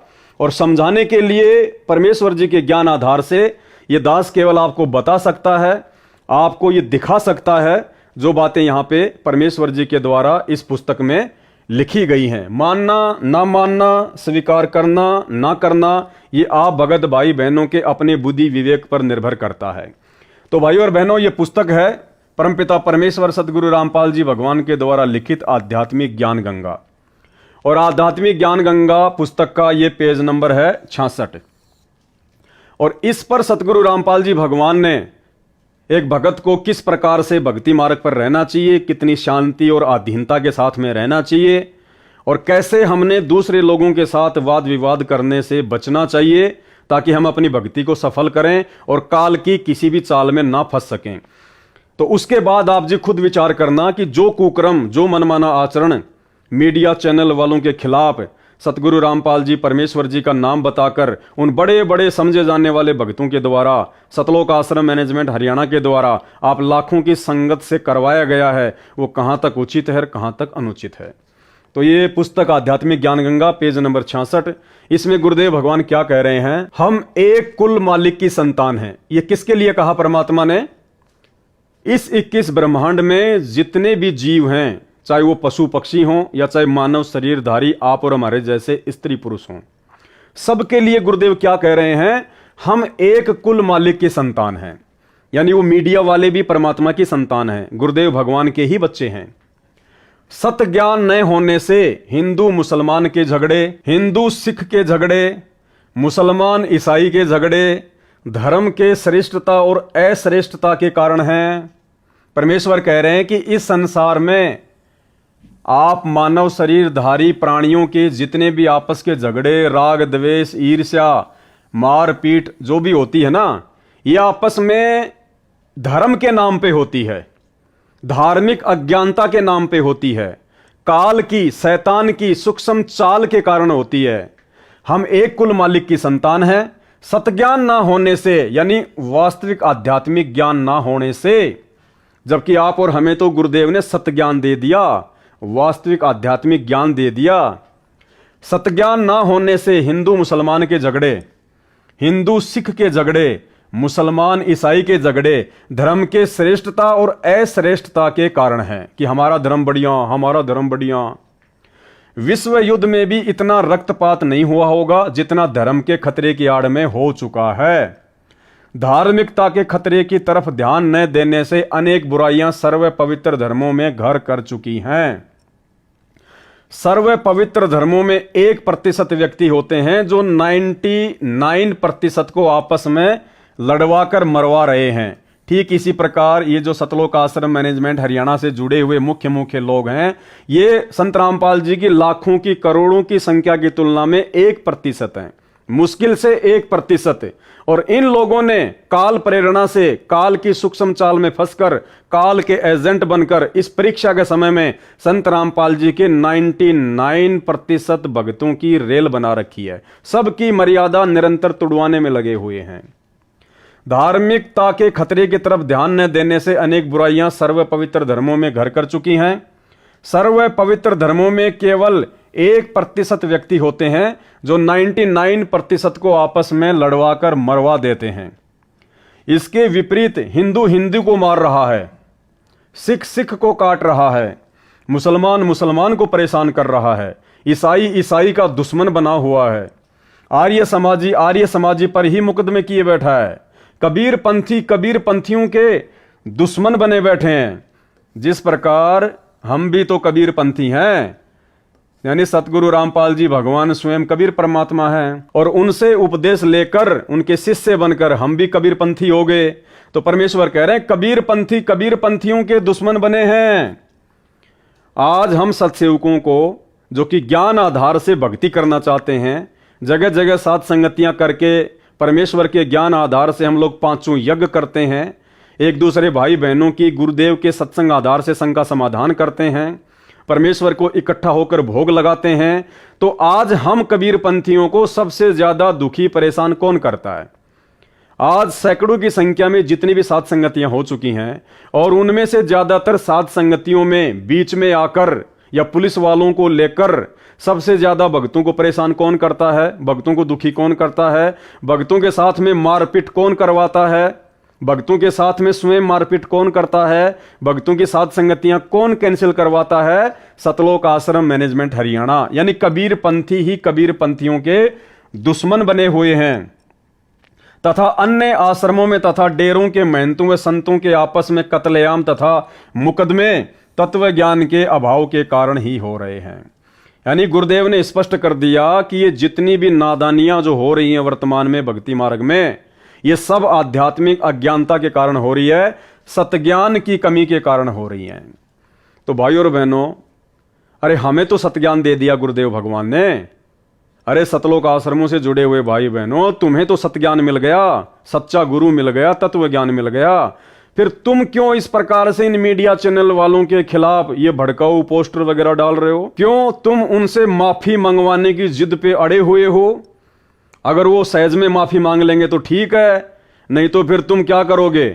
तुम्हारे को एक आदेश पारित किया जाएगा, सत्संग के नाम पे तुम्हारे को किसी आश्रम में बुलाया जाएगा, धनाना आश्रम में या किसी और आश्रम में, और तुम सबको फिर गुरुजी का आदेश बताया जाएगा कि ये मीडिया चैनल वाले माफी नहीं मांग रहे, हमने ये 20 बसें खड़ी कर दी हैं, सभी भगत इन बसों में बैठ जाओ, जो इन बसों में नहीं बैठेगा उसका नाम खंड हो जाएगा, हम उसका पीला पर्चा निकाल देंगे, हम उसकी नो एंट्री कर देंगे। डरा धमका के तुम भक्तों को बसों में बैठाकर दिल्ली के नोएडा में जा टेकेंगे, वहां पे तुम्हारे से हाय हाय हाय हाय मीडिया चैनल वालों के खिलाफ करवाएंगे। अब मीडिया चैनल वाले ऊपर से आएंगे, 2 शब्द बोल के चले जाएंगे, दूसरे दिन छोटी सी किसी कोने में एक न्यूज दे देंगे कि हमने अन्य नकली साधु संतों के साथ में जो संत रामपाल जी का नाम जोड़ा था, ऐसा संत रामपाल जी में कुछ भी नहीं है, हम उसके लिए क्षमा प्रार्थी हैं। तुम खुश हो जाओगे। तो ये आपकी आध्यात्मिक अज्ञानता है। अब भाइयों और बहनों, इस आध्यात्मिक ज्ञान गंगा पुस्तक के पेज नंबर 66 पर जो ये बातें लिखी हैं सतगुरु रामपाल जी परमेश्वर जी के द्वारा, और इसमें क्या लिखा हुआ है? तथा अन्य आश्रमों तथा डेरों के महंतों व संतों के आपस में कत्लेआम तथा मुकदमे तत्व ज्ञान के अभाव के कारण ही हैं। यानी संत रामपाल जी भगवान ये कहना चाह रहे हैं कि ये जितने भी आश्रम हैं, जितने भी ये कबीरपंथी हैं, जो गुरु बन के बैठे हैं, जो शिष्य हैं, आपस में भी ये एक दूसरे पर मुकदमे किए हुए बैठे हैं। तो ये सब कुछ क्यों है? आध्यात्मिक अज्ञानता के कारण, सतज्ञान की कमी के कारण। कौन लिख रहे हैं ये बात? संत रामपाल जी। यानी संत रामपाल जी कह रहे हैं कि भक्तों के आपस में मुकदमे नहीं होने चाहिए, गुरु चेलों के आपस में मुकदमे नहीं होने चाहिए। अगर कोई ऐसा करता है तो साबित हो जाता है कि उसको ज्ञान नहीं है, उसको पूर्ण सतज्ञान नहीं है। अब आपके मन में एक छोटी सी शंका आ सकती है कि यहां तो खुद गुरुजी किसी के ऊपर मुकदमे ना करने की सलाह दे रहे हैं, तो फिर गुरुजी ने सन 2022 में पवन दास के ऊपर 420 का मुकदमा क्यों करवाया? जिस मुकदमे में पवन दास हिसार जेल में 3.5 महीने जेल काट के आया था, तो गुरुजी ने फिर पवन दास के ऊपर मुकदमा क्यों करवाया? क्योंकि यहां तो गुरुजी मुकदमे करने की बात को खारिज कर रहे हैं कि आपस में मुकदमे नहीं करने चाहिए, अगर कोई मुकदमा करता है तो उसको ज्ञान नहीं है। जबकि हमारे गुरुजी तो पूर्ण ज्ञानी है, तत्व ज्ञानी है। गीता जी अध्याय 4 श्लोक 34 के अनुसार वो तत्वदर्शी संत हैं जिनके बराबर विश्व में किसी को आध्यात्मिक ज्ञान नहीं है। फिर गुरुजी ने पवनदास के ऊपर 420 का मुकदमा क्यों किया? जबकि गुरुजी का रिकॉर्ड है, गुरुजी का इतिहास है। सन 1994 से गुरुजी ने ज्ञान देना शुरू किया है अपनी लीला अनुसार, और वर्तमान तक गुरुजी के साथ ना जाने कितने लोगों ने कितना बुरा बर्ताव किया। गुरुजी के साथ में लोगों ने बदसलूकियां की, गालियां निकाली। जबकि गुरुदेव ने हमें बताया कि एक बार वे हरियाणा के चिड़ी गांव में सत्संग करने के लिए गए हुए थे, पाठ करने के लिए गए हुए थे। तो जिनके घर पे पाठ था उनके रिश्तेदार इस बात से नाराज थे, वो खुश नहीं थे, वो गुरुजी के बारे में भला बुरा कहते थे।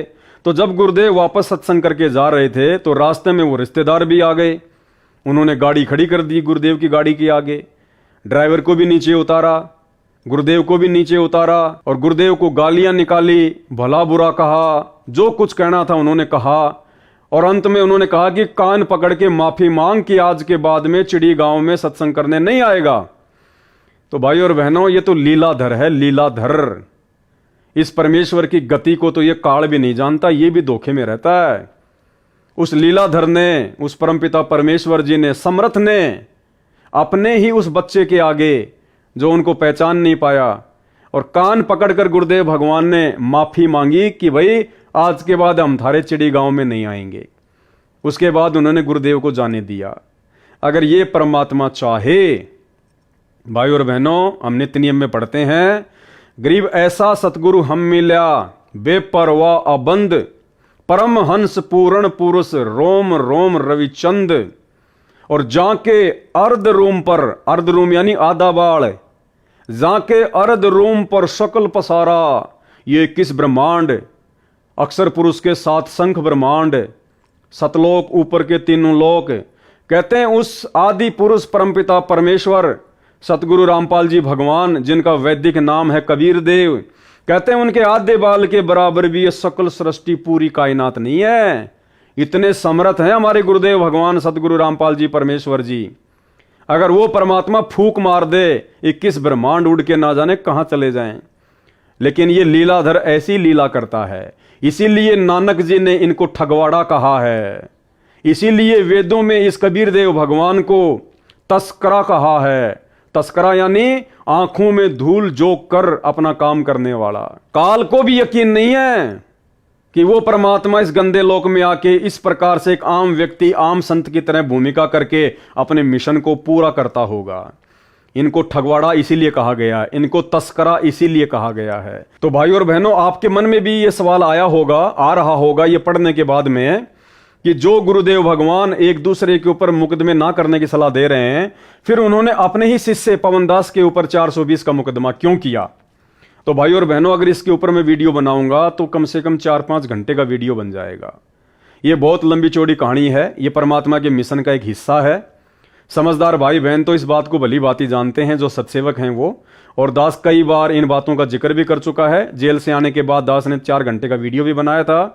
ये बहुत लंबा चौड़ा विषय है, ये परमेश्वर की लीला का एक हिस्सा है। समझदार तो इसको समझ चुके हैं, और ना समझों को समझाएंगे तो वो समझ नहीं पाएंगे। तो इस मैटर को हम छोड़ देते हैं। इससे हमने केवल यही निष्कर्ष निकालना है कि परमेश्वर जी जो इतनी सारी बातें इसमें लिख रहे हैं और कह रहे हैं कि धार्मिक लोगों में आपस में लड़ाई झगड़े का मुख्य कारण है सतज्ञान की कमी। सतज्ञान की कमी के चलते आपस में एक दूसरे पर मुकदमे, राग द्वेष, मान बढ़ाई, इन सब में फंसे हुए हैं। तो भाई और बहनों, कैसे वो परमपिता परमेश्वर सतगुरु रामपाल जी भगवान, जिनके विषय में उनके ज्ञान से, उनके आशीर्वाद से हम 2 कोटि के जीवों को भी इस बात का पता चल चुका है कि वे निर्विकार परमात्मा है, उनके ऊपर कोई दाग नहीं लग सकता, वो बेदाग परमेश्वर है। फिर वो परमात्मा कैसे हम भक्तों को यह आदेश देंगे कि बच्चों, ये जो मीडिया वालों ने इस प्रकार से मेरे खिलाफ झूठ फैलाई है, तुम इसका जमकर विरोध करो, उन मीडिया वालों को माफी मांगने के लिए मजबूर करो। अरे भाई, इस प्रकार की झूठी खबरें तो सन 1994 से ये मीडिया वाले, देश दुनिया वाले गुरुदेव के खिलाफ ना जाने क्या क्या बकते रहते हैं, क्या क्या फैलाते रहे हैं। आज से पहले तो गुरुदेव ने कभी आदेश नहीं दिया, कभी नहीं कहा परमात्मा ने अपने बच्चों को कि तुम उनके साथ में जाके उनसे माफी मंगवाओ, ये भक्तों के लक्षण थोड़ी होते हैं। ये तो जबरदस्ती वाला काम हो गया, ये तो ईंट का जवाब पत्थर से देना हो गया। तो ये शिक्षा हमारे गुरुदेव भगवान की नहीं है, सतगुरु रामपाल जी परमेश्वर जी की नहीं है। ये आध्यात्मिक ज्ञान गंगा पुस्तक का पेज नंबर 66 इस बात को भली भांति दर्शाता है। ये आप और हमारे जैसे सतलोक आश्रमों से जुड़े हुए उन चंद कोऑर्डिनेटरों का, गुरुदेव के कलयुगी परिवार वालों का, उन लोगों का मनमाना आचरण है जो संगत के ऊपर थोपा गया है। तो आप लोगों ने क्या करना है, क्या नहीं करना है, भाई और बहनों, आप स्वयं इस बात का निर्णय करें। अब आगे देखिएगा, आपको एक प्रमाण और देते हैं, इससे भी यह साबित होगा, आप भली भांति समझ जाएंगे कि जिस प्रकार से सोशल मीडिया पर सतलोक आश्रम मैनेजमेंट हरियाणा के द्वारा न्यूज चैनलों के खिलाफ माफी मंगवाने के पोस्टर वायरल करवाए गए हैं कि इन्होंने हमारे गुरुदेव के खिलाफ इस प्रकार से झूठी खबरें क्यों फैलाई। हम भक्तों को इकट्ठा करेंगे, आंदोलन करेंगे और हम मीडिया वालों से माफी मंगवा के रहेंगे। अब भाई और बहनों, क्या भक्तों ने ऐसा करना चाहिए? क्या भक्ति मार्ग में ये उचित है? क्या इस प्रकार के कुक्रम भक्तों की अज्ञानता को नहीं दर्शाते हैं? तो आपको ये सारी बातें सतगुरु रामपाल जी भगवान ने अपनी पुस्तकों में भली भांति लिखकर समझा रखी हैं। ये पुस्तक आपके सामने है, पुस्तक है मुक्ति बोध। मुक्ति बोध पुस्तक है और मुक्ति बोध पुस्तक का पेज नंबर है 171 पेज नंबर है मुक्ति बोध पुस्तक का, सतगुरु रामपाल जी के कर कमलों से लिखी गई है। इसमें गुरुदेव ने भगत के क्या लक्षण बताए, भगत को कैसे रहना चाहिए। यदि एक भगत के साथ में कोई जबरदस्ती करता है, कोई ना इंसाफी करता है, भगत का कोई मजाक उड़ाता है, भगत के खिलाफ कोई उल्टा सीधा बोलता है, तो भगत ने किस प्रकार से रिएक्शन करना चाहिए, भगत ने कैसा अपने आप को उसके सामने दर्शाना चाहिए। जबकि मीडिया वालों ने हम भक्तों के खिलाफ नहीं बोला, भगवान के खिलाफ बोला है। तो भगवान तो पाक होता है, पवित्र होता है, निष्पाप होता है, बेदाग होता है। तो उनके खिलाफ यदि कोई कुछ बोल रहा है, कोई कुछ लिख रहा है, तो हम तत्व ज्ञान प्राप्त भक्तों को दुख नहीं होना चाहिए। तो क्या बताया हमें परमेश्वर ने? ये भगत इब्राहिम सुल्तान की कथा के माध्यम से परमेश्वर हमें समझा रहे हैं। भगत तरवर अर्थात वृक्ष जैसे स्वभाव का होता है, यानी भगत का जो स्वभाव होता है वो पेड़ के जैसा होता है। कैसे? एक बार एक समुद्री जहाज में एक सेठ व्यापार के लिए जा रहा था, उसके साथ रास्ते में खाना बनाने वाले तथा मजाक मस्करा करके दिल बहलाने वालों की पार्टी भी थी। लंबा सफर था, महीना भर लगना था। मजाकिया व्यक्तियों को एक ऐसे व्यक्ति की आवश्यकता थी जिसके ऊपर सब मजाक की नकल झाड़ सके। यानी उस सेठ के साथ में उस जहाज में जो नाटक मंडली बैठी हुई थी सेठ का मनोरंजन करने के लिए, दिल बहलाने के लिए, तो उस नाटक मंडली को एक ऐसा व्यक्ति चाहिए था जिसको आधार बना के उस सेठ को खुश किया जा सके, मजाक किया जा सके उस व्यक्ति के ऊपर। खोज करने पर इब्राहिम को पाया, क्योंकि ये जो इब्राहिम सुल्तान था, परमात्मा ने बताया कि ये राज्य को त्याग कर और एक आम साधारण व्यक्ति की तरह अपना जीवन यापन करता था। तो जब उन्होंने खोजा ऐसे व्यक्ति को, नाटक मंडली वालों ने, तो खोज करने पर इब्राहिम को पाया और पकड़ कर ले गए। सोचा कि इस भिखारी को रोटियां चाहिए। वो तो उस परमात्मा की आत्मा को भिखारी समझ रहे थे, जबकि उनको पता नहीं था कि भैया ये तो बलक बुखारे का राज्य त्याग कर परमात्मा के लिए भटक रहा है। इसके पास तो ऐसा ठाठ बाट था, देवताओं के राजा इंद्र के पास भी नहीं था। लेकिन वो तो उसको भिखारी समझ रहे थे। सोचा कि इस भिखारी को रोटियां चाहिए, मिल जाएंगी। समुद्र में दूर जाने के पश्चात सेठ के लिए मनोरंजन का प्रोग्राम शुरू हुआ। इब्राहिम के ऊपर मजाक कर रहे थे, कह रहे थे कि एक इस इब्राहिम जैसा मूर्ख था, वह वृक्ष की उसी डाली पर बैठा था जिसे काट रहा था, गिरकर मर गया। हा हा करके हंसते थे। यानी उस इब्राहिम सुल्तान के ऊपर मजाक झाड़ रहे थे, उसको आधार बनाकर कि एक इसके जैसा मूर्ख था, वो जिस टहनी को काट रहा था उसी टहनी पर बैठा हुआ था, फिर नीचे गिर गया और फिर हा हा करके सारे हंसने लगे। पहले यही मनोरंजन के साधन होते थे। पहले कोई टीवी रेडियो आदि तो थे नहीं, ये फिल्में वगैरह तो बनती नहीं थी, तो इसी प्रकार से अपना वो टाइम पास किया करते थे और हाँ हाँ करके हंसते थे। इस प्रकार बहुत देर तक ऐसी अभद्र टिप्पणियां करते रहे, यानी उस परमात्मा के भगत को लेकर इस प्रकार से वो मजाक करते रहे। अब देखना भाई और बहनों, उस इब्राहिम सुल्तान ने, जो पहले राजा था, 18 लाख घोड़े थे, हाथी थे, 16,000 रानियां थी, बलक बुखारे का बादशाह था, इंद्र भी शर्मा जाता था उसके ठाट बाट के आगे, शरीर में हट्टा कट्टा था। भाई और बहनों, उस भगत ने क्या रिएक्शन दिखाया जब उसके ऊपर लोग मजाक करने लगे, मजाक झाड़ने लगे, अभद्र टिप्पणियां करने लगे, जबकि राजा में तो कितना अहंकार होता है। और उस समय तो वो सत्ज्ञान भी नहीं दिया था परमात्मा ने, जो सत्ज्ञान आज आप और हमें दे दिया। उसके बावजूद इब्राहिम सुल्तान ने क्या रिएक्शन दिखाया? अपने गुरुदेव की शिक्षा पर चला, या वर्तमान में सतलोक आश्रम मैनेजमेंट हरियाणा और लाखों की संगत की तरह न्यूज चैनल वालों के खिलाफ ये मुहिम चलाई कि माफी मांगो, माफी मांगो, माफी मांगो। देखिएगा, हाँ हाँ करके हंसते थे। इस प्रकार बहुत देर तक ऐसी अभद्र टिप्पणियां करते रहे। इब्राहिम बहुत दुखी हुआ। अब दुखी क्यों हुआ इब्राहिम? क्योंकि उसकी भक्ति नहीं बन पा रही थी। इब्राहिम बहुत दुखी हुआ, सोचा कि महीनों का दुख हो गया, न भक्ति कर पाऊंगा, न चैन से रह पाऊंगा। इब्राहिम ने केवल इतना सोचा ही था।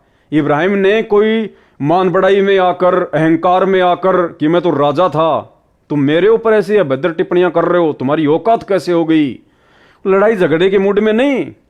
इब्राहिम दुखी हुआ कि हे परमात्मा, ये महीने भर का समुद्र का सफर है और महीने भर तक इसी प्रकार से ये लोग मेरा मजाक बनाते रहेंगे, मैं भक्ति नहीं कर पाऊंगा। मजाक तो चाहे मेरा लाख बना लो, कोई दिक्कत नहीं है। भगतकार भगवान का तो इस गंदे लोक में मजाक बनता ही आया है, लेकिन मेरी भक्ति नहीं हो पाएगी, परमेश्वर आपकी समय पर आरती स्तुति नहीं हो पाएगी। इस बात को लेकर वो दुखी सा हुआ। इब्राहिम बहुत दुखी हुआ, सोचा कि महीनों का दुख हो गया, न भक्ति कर पाऊंगा, न चैन से रह पाऊंगा। उसी समय आकाशवाणी हुई परमात्मा की, सतगुरु रामपाल जी भगवान की, उस कबीर जी की, कि हे भगत इब्राहिम, यदि तू कहे तो इन मूर्खों को मार दूं। उसी समय परमेश्वर जी की आकाशवाणी हुई कबीर देव जी की, और इब्राहिम सुल्तान से क्या कहा कि हे इब्राहिम, अगर तू कहे तो इन मूर्खों को मार दूं सबको। यानी परमेश्वर ने उसके सामने एक ऑप्शन छोड़ दिया कि अगर तू कहे तो इसी समय इस जहाज को डुबो दूं और तुझे बचा लूं, इन सब मूर्खों को मौत के घाट उतार दूं, इन मूर्खों को मार दूं, जहाज को डुबो दूं और तुझे बचा लूं। ये तेरे को तंग करते हैं। ये आकाशवाणी सुनकर जहाज के सब व्यक्ति भयभीत हो गए। इब्राहिम ने कहा, अब क्या कहा भाई और बहनों? इब्राहिम सुल्तान ने क्या कहा? वो भगत, जो भगत राजा था, आज तुम लोग क्या हो? भिखारी हो, भिखारी दुनिया वालों की तुलना में। फिर भी तुम्हारे अंदर इतना अहंकार, इतना घमंड, इतनी अज्ञानता। इब्राहिम सुल्तान तो राजा था, और इतना बड़ा राजा, और ऊपर से राजा में कितना घमंड, कितना अहंकार होता है। लेकिन उस प्यारी आत्मा ने अपने घमंड और अहंकार को साइड में पटक दिया कि आधीनी के पास है पूर्ण ब्रह्म दयाल, मान बढ़ाई मारियो बेअदबी सिरकाल। क्या कहा उस भगत ने? इब्राहिम ने कहा, हे अल्लाह, यह कलंक मेरे माथे पर न लगा कि परमात्मा, मैं ऐसा कर्म नहीं कर सकता, मैं ये दोष अपने सिर पर नहीं ले सकता। ये बेखबर हैं। क्या कहा इब्राहिम सुल्तान ने कि परमात्मा ये तो बेखबर हैं, ये क्या जाने आपकी महिमा को, ये क्या जाने आपकी समर्थता को, ये क्या जाने आपके ज्ञान को। जबकि सतलोक आश्रम मैनेजमेंट हरियाणा और लाखों की संगत ने तो कहा कि माफी मांगो। मीडिया वालों से कह रहे हैं, न्यूज चैनल वालों से, सोशल मीडिया पर पोस्टर वायरल करके कि तुमने हमारे गुरुजी के खिलाफ ऐसा क्यों बोल दिया, नकली साधु संतों के साथ में क्यों जोड़ दिया, माफी मांगो, माफी मांगो। और इब्राहिम सुल्तान क्या कह रहा है? ये बेखबर हैं, इतने व्यक्तियों के मारने के स्थान पर मुझे ही मार दे या इनको सद्बुद्धि दे दे। उनको सद्बुद्धि देने की बात कही इब्राहिम सुल्तान ने, और तुम लोग मीडिया वालों से माफी मंगवा रहे हो। ये आपकी भक्ति करके अपने जीवन का कल्याण कराएं। जहाज मालिक सहित सब यात्रियों ने इब्राहिम से क्षमा याचना की, यानी उस इब्राहिम सुल्तान का ऐसा व्यवहार देखकर सभी लोगों ने और जहाज के मालिक ने इब्राहिम सुल्तान से माफी मांगी। और वर्तमान में तुम सतलोक आश्रम मैनेजमेंट हरियाणा से जुड़े हुए भाई बहन जिस प्रकार से एक मुहिम चला रहे हो टीवी न्यूज चैनल वालों से माफी मंगवाने की, तुम्हारी इस गंदी हरकत से, तुम्हारे इस अहंकार को देखकर, तुम्हारी इस मान बढ़ाई को देखकर क्या मीडिया वाले कभी परमात्मा के ज्ञान को सुनना पसंद करेंगे? क्या मीडिया वाले कभी तुम्हारे से बैठकर ज्ञान चर्चा करेंगे? अरे तुम भगत हो, अपनी साधुता दिखाते, सतलोक आश्रम से 5 व्यक्ति जाते, मीडिया चैनल वालों के जो सीनियर हैं उनसे बैठ के बात करते, उनको ज्ञान गंगा पुस्तक दे के आते, उनको गुरुदेव भगवान के विषय में उनको समझा के आते, और जो गलती उनसे हुई है प्यार और प्रेम के साथ में उनको बताते। निश्चित तौर पर उन पर असर होता, निश्चित तौर पर, और निकट भविष्य में कभी भी वो व्यक्ति ऐसी न्यूज नहीं चलाते। लेकिन तुमने क्या किया? कहते हो कि हम तत्वज्ञानी संत के भगत हैं, हमें ज्ञान है, हम सतलोक जाएंगे, हैं? और काम कर रहे हो तुम ये सड़े गले, ये बदबूदार काम कर रहे हो तुम, मान बराई और अहंकार में तुम सड़ रहे हो। इसलिए तो गुरुजी अपने इन हिसार जेल से आने वाली ऑडियो में कह रहे हैं कि बच्चों तुम अहंकार में सड़ रहे हो, काल तुम्हारे सिर पे बैठा है, दुर्गति करेगा तुम्हारी दुर्गति। ये ऑडियो सुन लो पहले परमात्मा की। परमार्थ क्या है? स्वार्थ में नहीं। वर्द अवस्था आएगी, अब भी 3-3 घंटे 4-4 घंटे खड़ा होकर परमात्मा की नौकरी कर रहा हूं, उसके बच्चों के। आँख खोल लो, 10 समझ थोड़ी सी भी बची हो तो काल ने फूक दिया कति दिमाग तुम्हारे। तो भाई अगर भक्ति करनी है, भगवान को प्रसन्न करना है, तो इब्राहिम सुल्तान जैसा बनना पड़ेगा, उससे भी कई गुना ऊपर उठ के आधीन और विनम्र बनना पड़ेगा। ये मोटी मोटी पुस्तकें, ये लेख, ये सतगुरु रामपाल जी भगवान ने कोई मनोरंजन के लिए नहीं लिखे, टाइम पास के लिए नहीं लिखे, हम भक्तों के लिए लिखे कि हमने कैसा होना चाहिए, भक्ति में आने के बाद हमारा आचार विचार व्यवहार कैसा होना चाहिए, दूसरे ज्ञानहीन लोगों के प्रति हमारी सोच कैसी होनी चाहिए। तो इब्राहिम सुल्तान ने कहा, जब परमेश्वर ने आकाशवाणी की कि इब्राहिम अगर तू कहे तो मैं इन सबको मार दूं, जहाज को डुबो दूं, उसी समय आकाशवाणी हुई कि हे भगत इब्राहिम, यदि तू कहे तो इन सब मूर्खों को मार दूं, जहाज को डुबो दूं, तुझे बचा लूं, ये तेरे को तंग करते हैं। यह आकाशवाणी सुनकर जहाज के सब व्यक्ति भयभीत हो गए। इब्राहिम ने कहा, हे अल्लाह, यह कलंक मेरे माथे पर न लगा, ये बेखबर हैं, इतने व्यक्तियों के मारने के स्थान पर मुझे ही मार दे या इनको सद्बुद्धि दे दो, ये आपकी भक्ति करके अपने जीवन का कल्याण कराएं। जहाज मालिक सहित सब यात्रियों ने इब्राहिम से क्षमा याचना की। क्यों? भगत के विचारों को देखकर। जब भगत ने कहा कि इनके स्थान पर मुझे मार दे, जबकि वो लोग भगत को दुखी कर रहे थे, फिर भी भगत ने उनको दुखी नहीं करना चाहा, तो वो परमेश्वर की वाणी पे चलता था कि जो तोकू काटा बोवे वाको बोतू फूल। और जब वो इब्राहिम सुल्तान परमात्मा की वाणी पे टिका रहा तो परमेश्वर ने आकाशवाणी करनी पड़ी, और जो लोग उसके ऊपर मजाक झाड़ रहे थे उन लोगों ने भी अपनी गलती का एहसास करते हुए इब्राहिम से माफी मांगी और बाद में परमेश्वर जी से नाम उपदेश भी लिया। यह आपकी भक्ति करके अपने जीवन का कल्याण कराएं। जहाज मालिक सहित सब यात्रियों ने इब्राहिम से क्षमा याचना की तथा परमात्मा का ज्ञान सुना। अब तुम्हारा ज्ञान कौन सुनेगा भाई? तुम्हारा आचरण, तुम्हारा व्यवहार, तुम्हारा लक्षण भगत जैसा है ही नहीं। तुम तो उल्टा अहंकार में सड़ रहे हो, मीडिया वालों से माफी मंगवाने की जिद पे अड़े हुए हो, इस प्रकार के पोस्टर सरेआम तुम सोशल मीडिया पर वायरल कर रहे हो। देश दुनिया को क्या संदेशा दे रहे हो तुम? जहाज मालिक सहित सब यात्रियों ने इब्राहिम से क्षमा याचना की तथा परमात्मा का ज्ञान सुना, आदर के साथ अपने साथ रखा। उसके बाद इब्राहिम सुल्तान को आदर के साथ अपने साथ में रखा। भक्ति करने के लिए जहाज में भिन्न स्थान दे दिया। देखो, जो व्यक्ति परमात्मा की वाणियों पर चलता है, परमात्मा ये संकेत कर रहे हैं कि परमात्मा फिर उसके लिए सारी व्यवस्था भी करवा देता है। देखो, इब्राहिम सुल्तान को गालियां भी सुननी पड़ी। इब्राहिम सुल्तान के ऊपर वो लोग जो है गंदी गंदी अभद्र टिप्पणियां भी कर रहे थे, उसको भक्ति भी ढंग से नहीं करने दे रहे थे, लेकिन वो शांत रहा। वो परमेश्वर के वचन पर चला, अपने गुरु की आज्ञा में चला कि जो तोको काटा बोवे वाको बोतू फूल, तो ये फूल के फूल हैं, वाको है त्रिशूल। आप नित्यनियम में भी पढ़ते हो, अपने नित्यनियम के अंदर आपको बहुत कुछ विज्ञान है। विज्ञान माने तत्व ज्ञान है, विशेष ज्ञान है, और इस ज्ञान को आप केवल एक रूटीन में पढ़ लेते हो कि हमने ये एक पढ़ना है, प्रतिदिन नित्यनियम करना ही करना है, लेकिन एक व्यवस्था बनाकर नहीं इसको प्रतिदिन करना चाहिए। जितनी देर भी इसको सुनो, किसी भी पार्ट को, इसके नित्यनियम का जितना भी बुद्धि मन निश्चल हो तेरा आपका, तो ये विचार करें कि इसमें क्या बोला है मालिक ने अपनी वाणी में, क्या आदेश है तेरे लिए। क्योंकि आप पौन घंटा नित्यनेम करते हो, इसमें ज़्यादा से ज़्यादा आपका मन 20% इस नित्यनेम के अंदर आप 20% ही सुन पाते हो। उस 20% को भी यदि आप विचार करो डेली कि इसमें क्या आदेश है मालिक का, और फिर अपने जीवन को सारा दिन उस दिन को ऐसे ही सुचारू रखो। क्योंकि आपको घर से निकलने से पहले ये पढ़ा इसलिए जाता है कि आपके साथ रास्ते में कोई निकम्मा भी टकराओगा, कोई गाली देने वाला भी मिलेगा, कोई बुंडा भी बोलेगा, कितना कोई आंट भी लावेगा। तो उनके साथ आपने कैसे व्यवहार करना है। आवत गाड़ी एक है, उल्टा हो अनेक, और कह कबीर ना उलटियो वा रहे एक की एक। इसको पढ़ना नहीं है।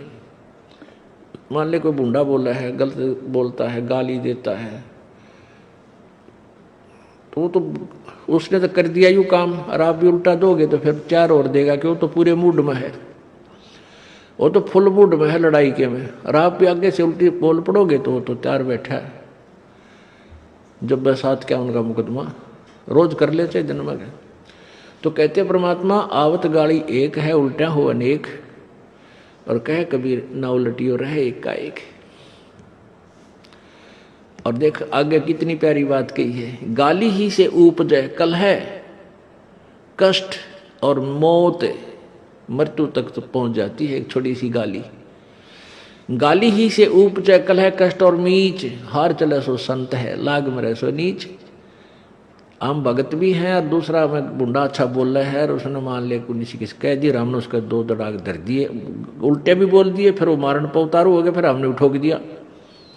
हो सकता है आप उसे तगड़े भी हो और अच्छा भी संवार दो, फिर आप में और उसमें कसर के रहेगी।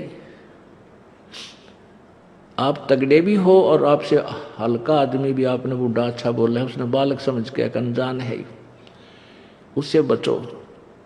तो इन नित्य नियम करने का डेली हमें जो पाठ करते हैं, इससे ज्ञान यज्ञ तो होता ही है। ज्ञान यज्ञ के साथ हमने समाधान भी इसका साथ पैरेलल करना पड़ेगा, तभी इसके पढ़ने का लाभ है। एक लाभ तो हो गया ज्ञान यज्ञ का, और उसके ऊपर अमल हमने किया नहीं, उसका काम फिर सारा बिगड़ गया। तो कहते हैं ये बातें कहन सुन के नहीं भाई, ये कर पाड़न की है।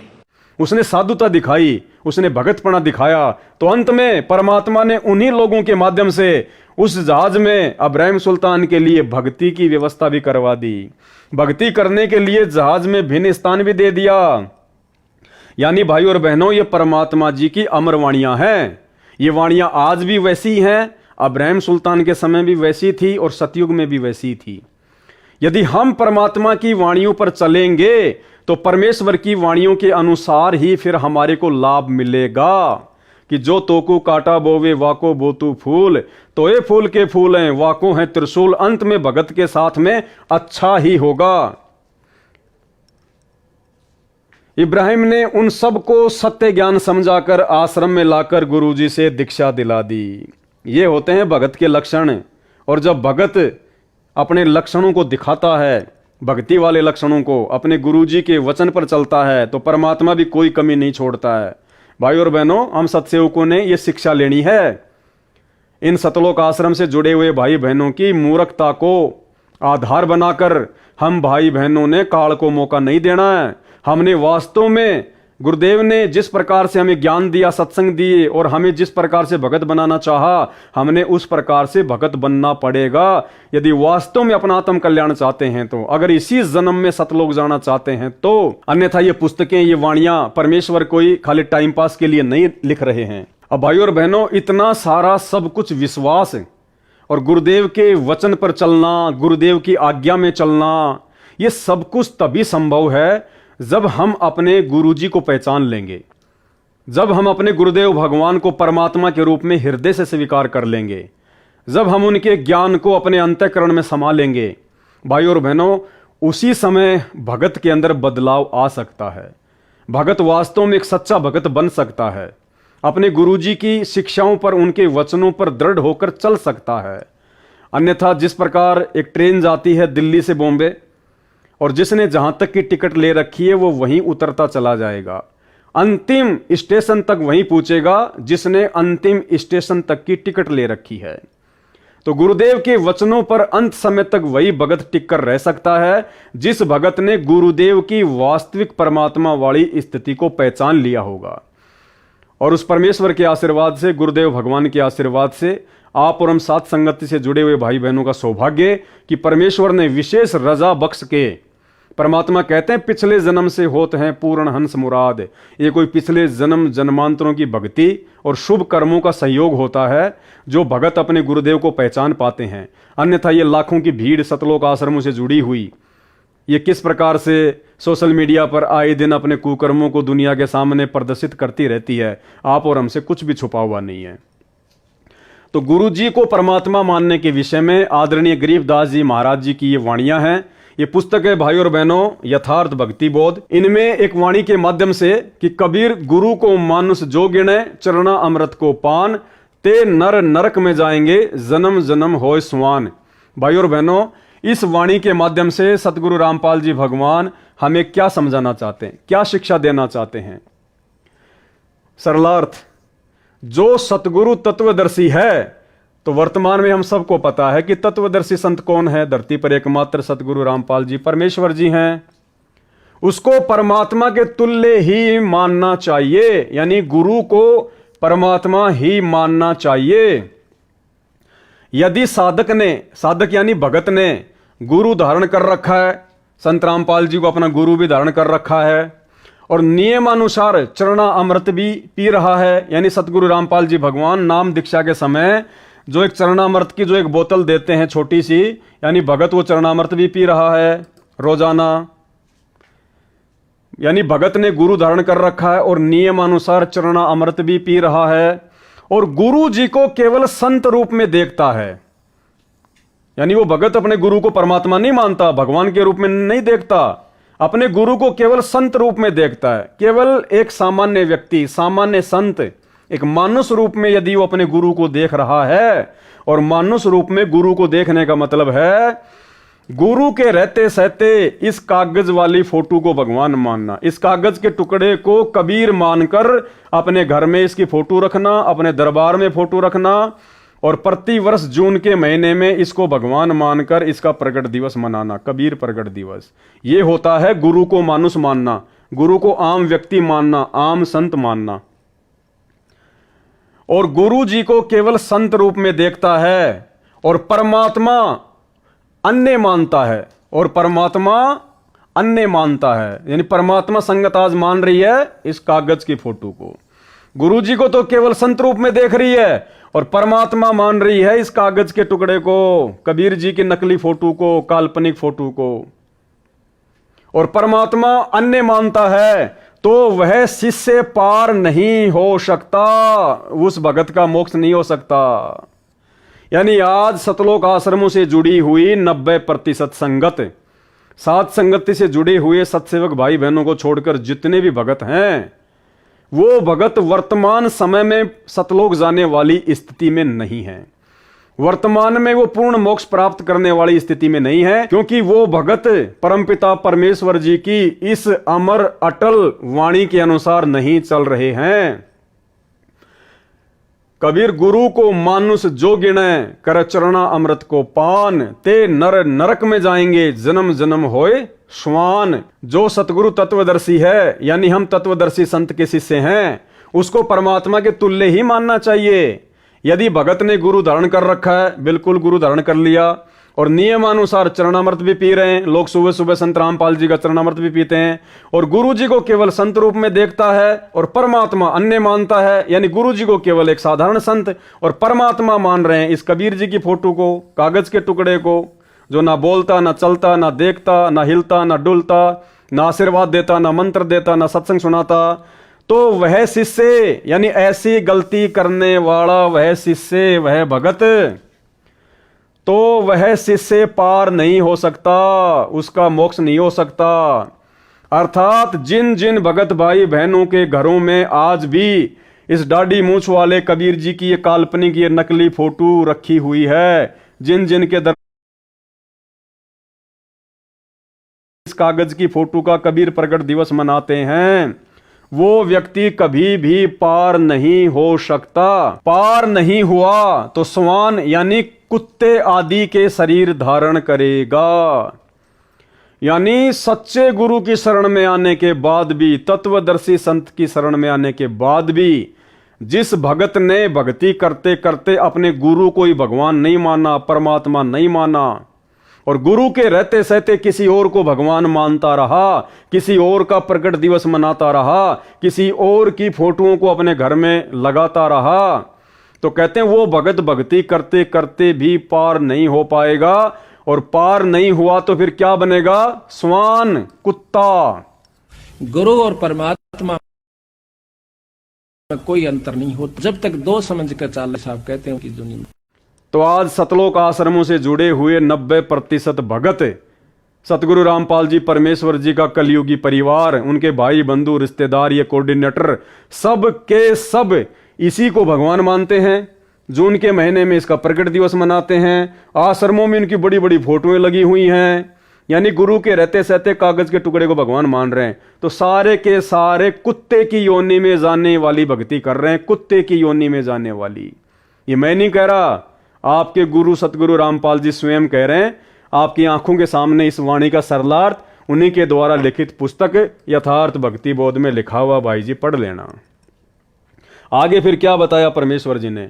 दूसरी वाणी, जस्ट इसके आगे वाली वाणी, इसी पुस्तक यथार्थ भक्ति बोध से वाणी, गुरु मानुष कर जानते ते नर कहिए अंध, ओवें दुखी संसार में आ गए यम के फंद।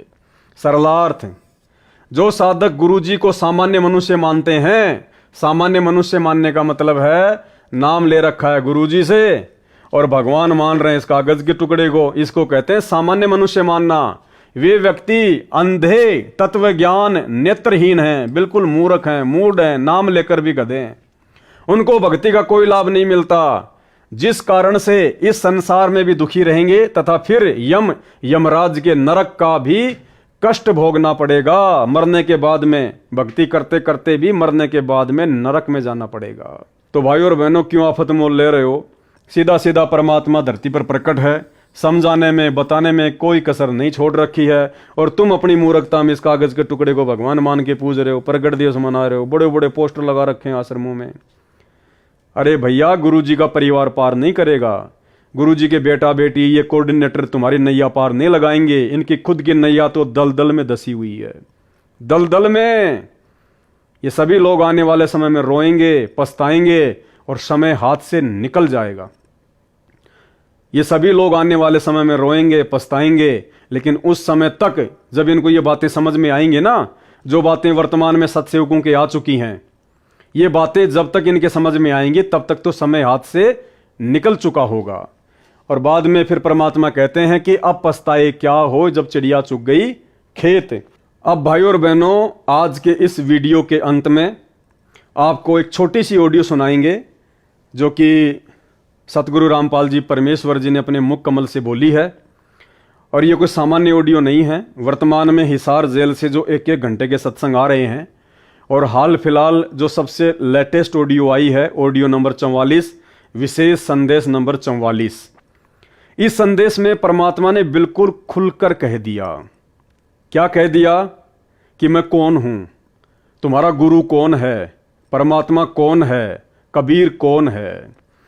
यानी जिन लोगों की आंखें बंद हैं, उनकी आंखें खोलने के लिए परमेश्वर ने संकेत किया, और जिनकी आंखें खुल चुकी हैं, उनके विश्वास को और अधिक दृढ़ बनाने के लिए परमात्मा ने संकेत किया। यानी सतलोक आश्रम मैनेजमेंट हरियाणा से जुड़े हुए 90% भाई बहनों की आंखें बंद हैं। तो इस ऑडियो के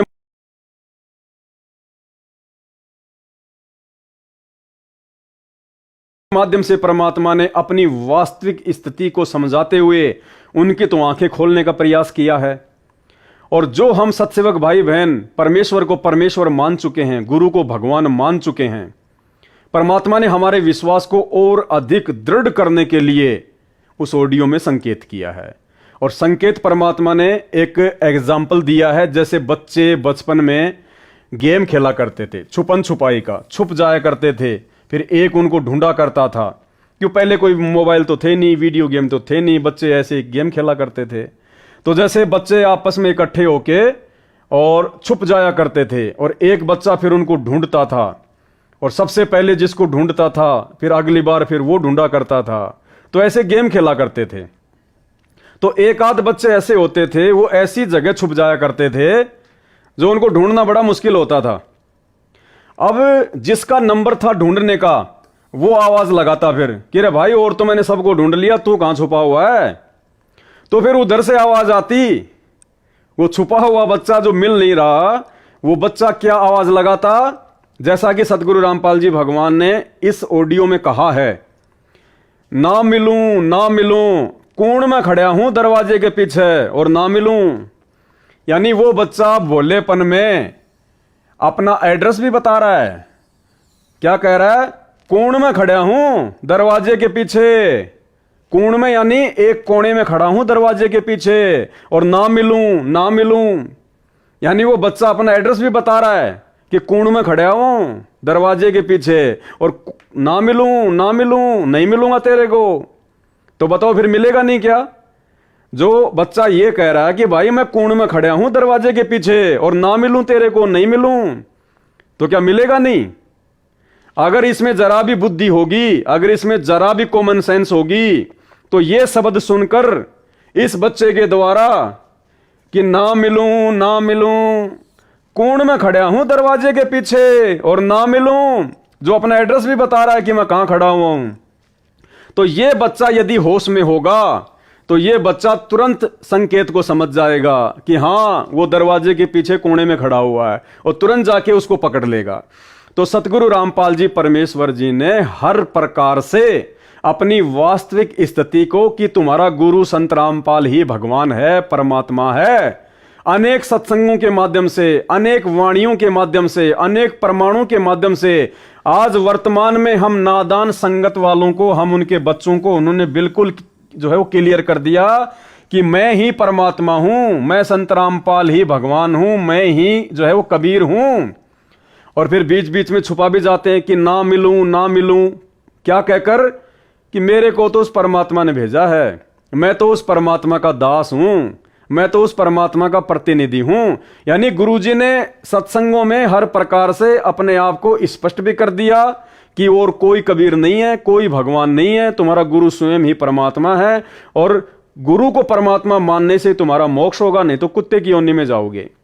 तो परमेश्वर जी ने इस बच्चे की तरह, इस बच्चे का एग्जाम्पल देकर स्पष्ट भी कर दिया हम संगत वालों को कि ना मिलूं ना मिलूं, कोण में खड़ा हूं दरवाजे के पीछे और ना मिलूं। तो गुरुदेव ने हर प्रकार से स्पष्ट भी कर दिया। अरे लाखों ऐसे सुख, कोडियों को काया, बांझ को पुत्र, निर्धन को माया, रोगी को स्वस्थ शरीर, मुर्दों को जिंदा, हमारे 100 काम सार दिए परमात्मा ने। पहले हम लोग बर्बाद होके घूमा करते थे, अपने आप को पता नहीं क्या फन्ने खां समझते थे और पल्ले कुछ भी नहीं था। परमेश्वर ने शरण में लेकर ऋषि परिवार बना दिए, जीवन संवार दिया, और उसके बाद परमेश्वर ने सर्व धर्म शास्त्रों से किसी भी धर्म के किसी भी शास्त्र को नहीं छोड़ा। वो अनमोल ज्ञान परमात्मा ने वो निष्कर्ष निकाल के दे दिया। वेदों से अपने आप को भगवान साबित कर दिया, गीता जी से अपने आप को भगवान साबित कर दिया। हर प्रकार के लाखों सुख देकर जो परमेश्वर ही दे सकता है, हर प्रकार से हमारे को साबित कर दिया कि तुम्हारा गुरु ही भगवान है। और उन वाणियों के माध्यम से कि गुरु को मानुष जोग न कर चरणा अमृत को पान, ते नर नरक में जाएंगे जन्म जन्म बने समान। और स्पष्ट कह दिया कि गुरु को भगवान माने बिना मोक्ष नहीं हो सकता, सत्संग केवल परमात्मा ही कर सकता है। तो आज सत्संग कौन कर रहा है वर्तमान में?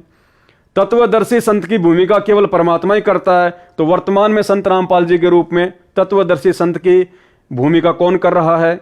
सत्संग केवल भगवान ही कर सकता है। तो सत्संग कौन कर रहा है वर्तमान में? तो भाई और बहनों, इतने संकेत देने के बाद भी यदि हम नहीं समझ पाएंगे कि हमारे गुरुजी ही परमात्मा है, तो भाई फिर धिक्कार है हमारे इस मनुष्य जीवन को और भक्ति करने को। जिस प्रकार ये सारे बच्चे मिलके खेल रहे हैं और तो सब इनको मिल गए, एक बच्चा इनको मिल नहीं रहा, तो ये पुकार रहा कि भाई कहां है कहां है, और वो कह रहा है कि ना मिलूं ना मिलूं, कोण में खड़ा हूं दरवाजे के पीछे, ना मिलूं। अगर ये बच्चा अगर होश में होगा तो इस बात को सुनकर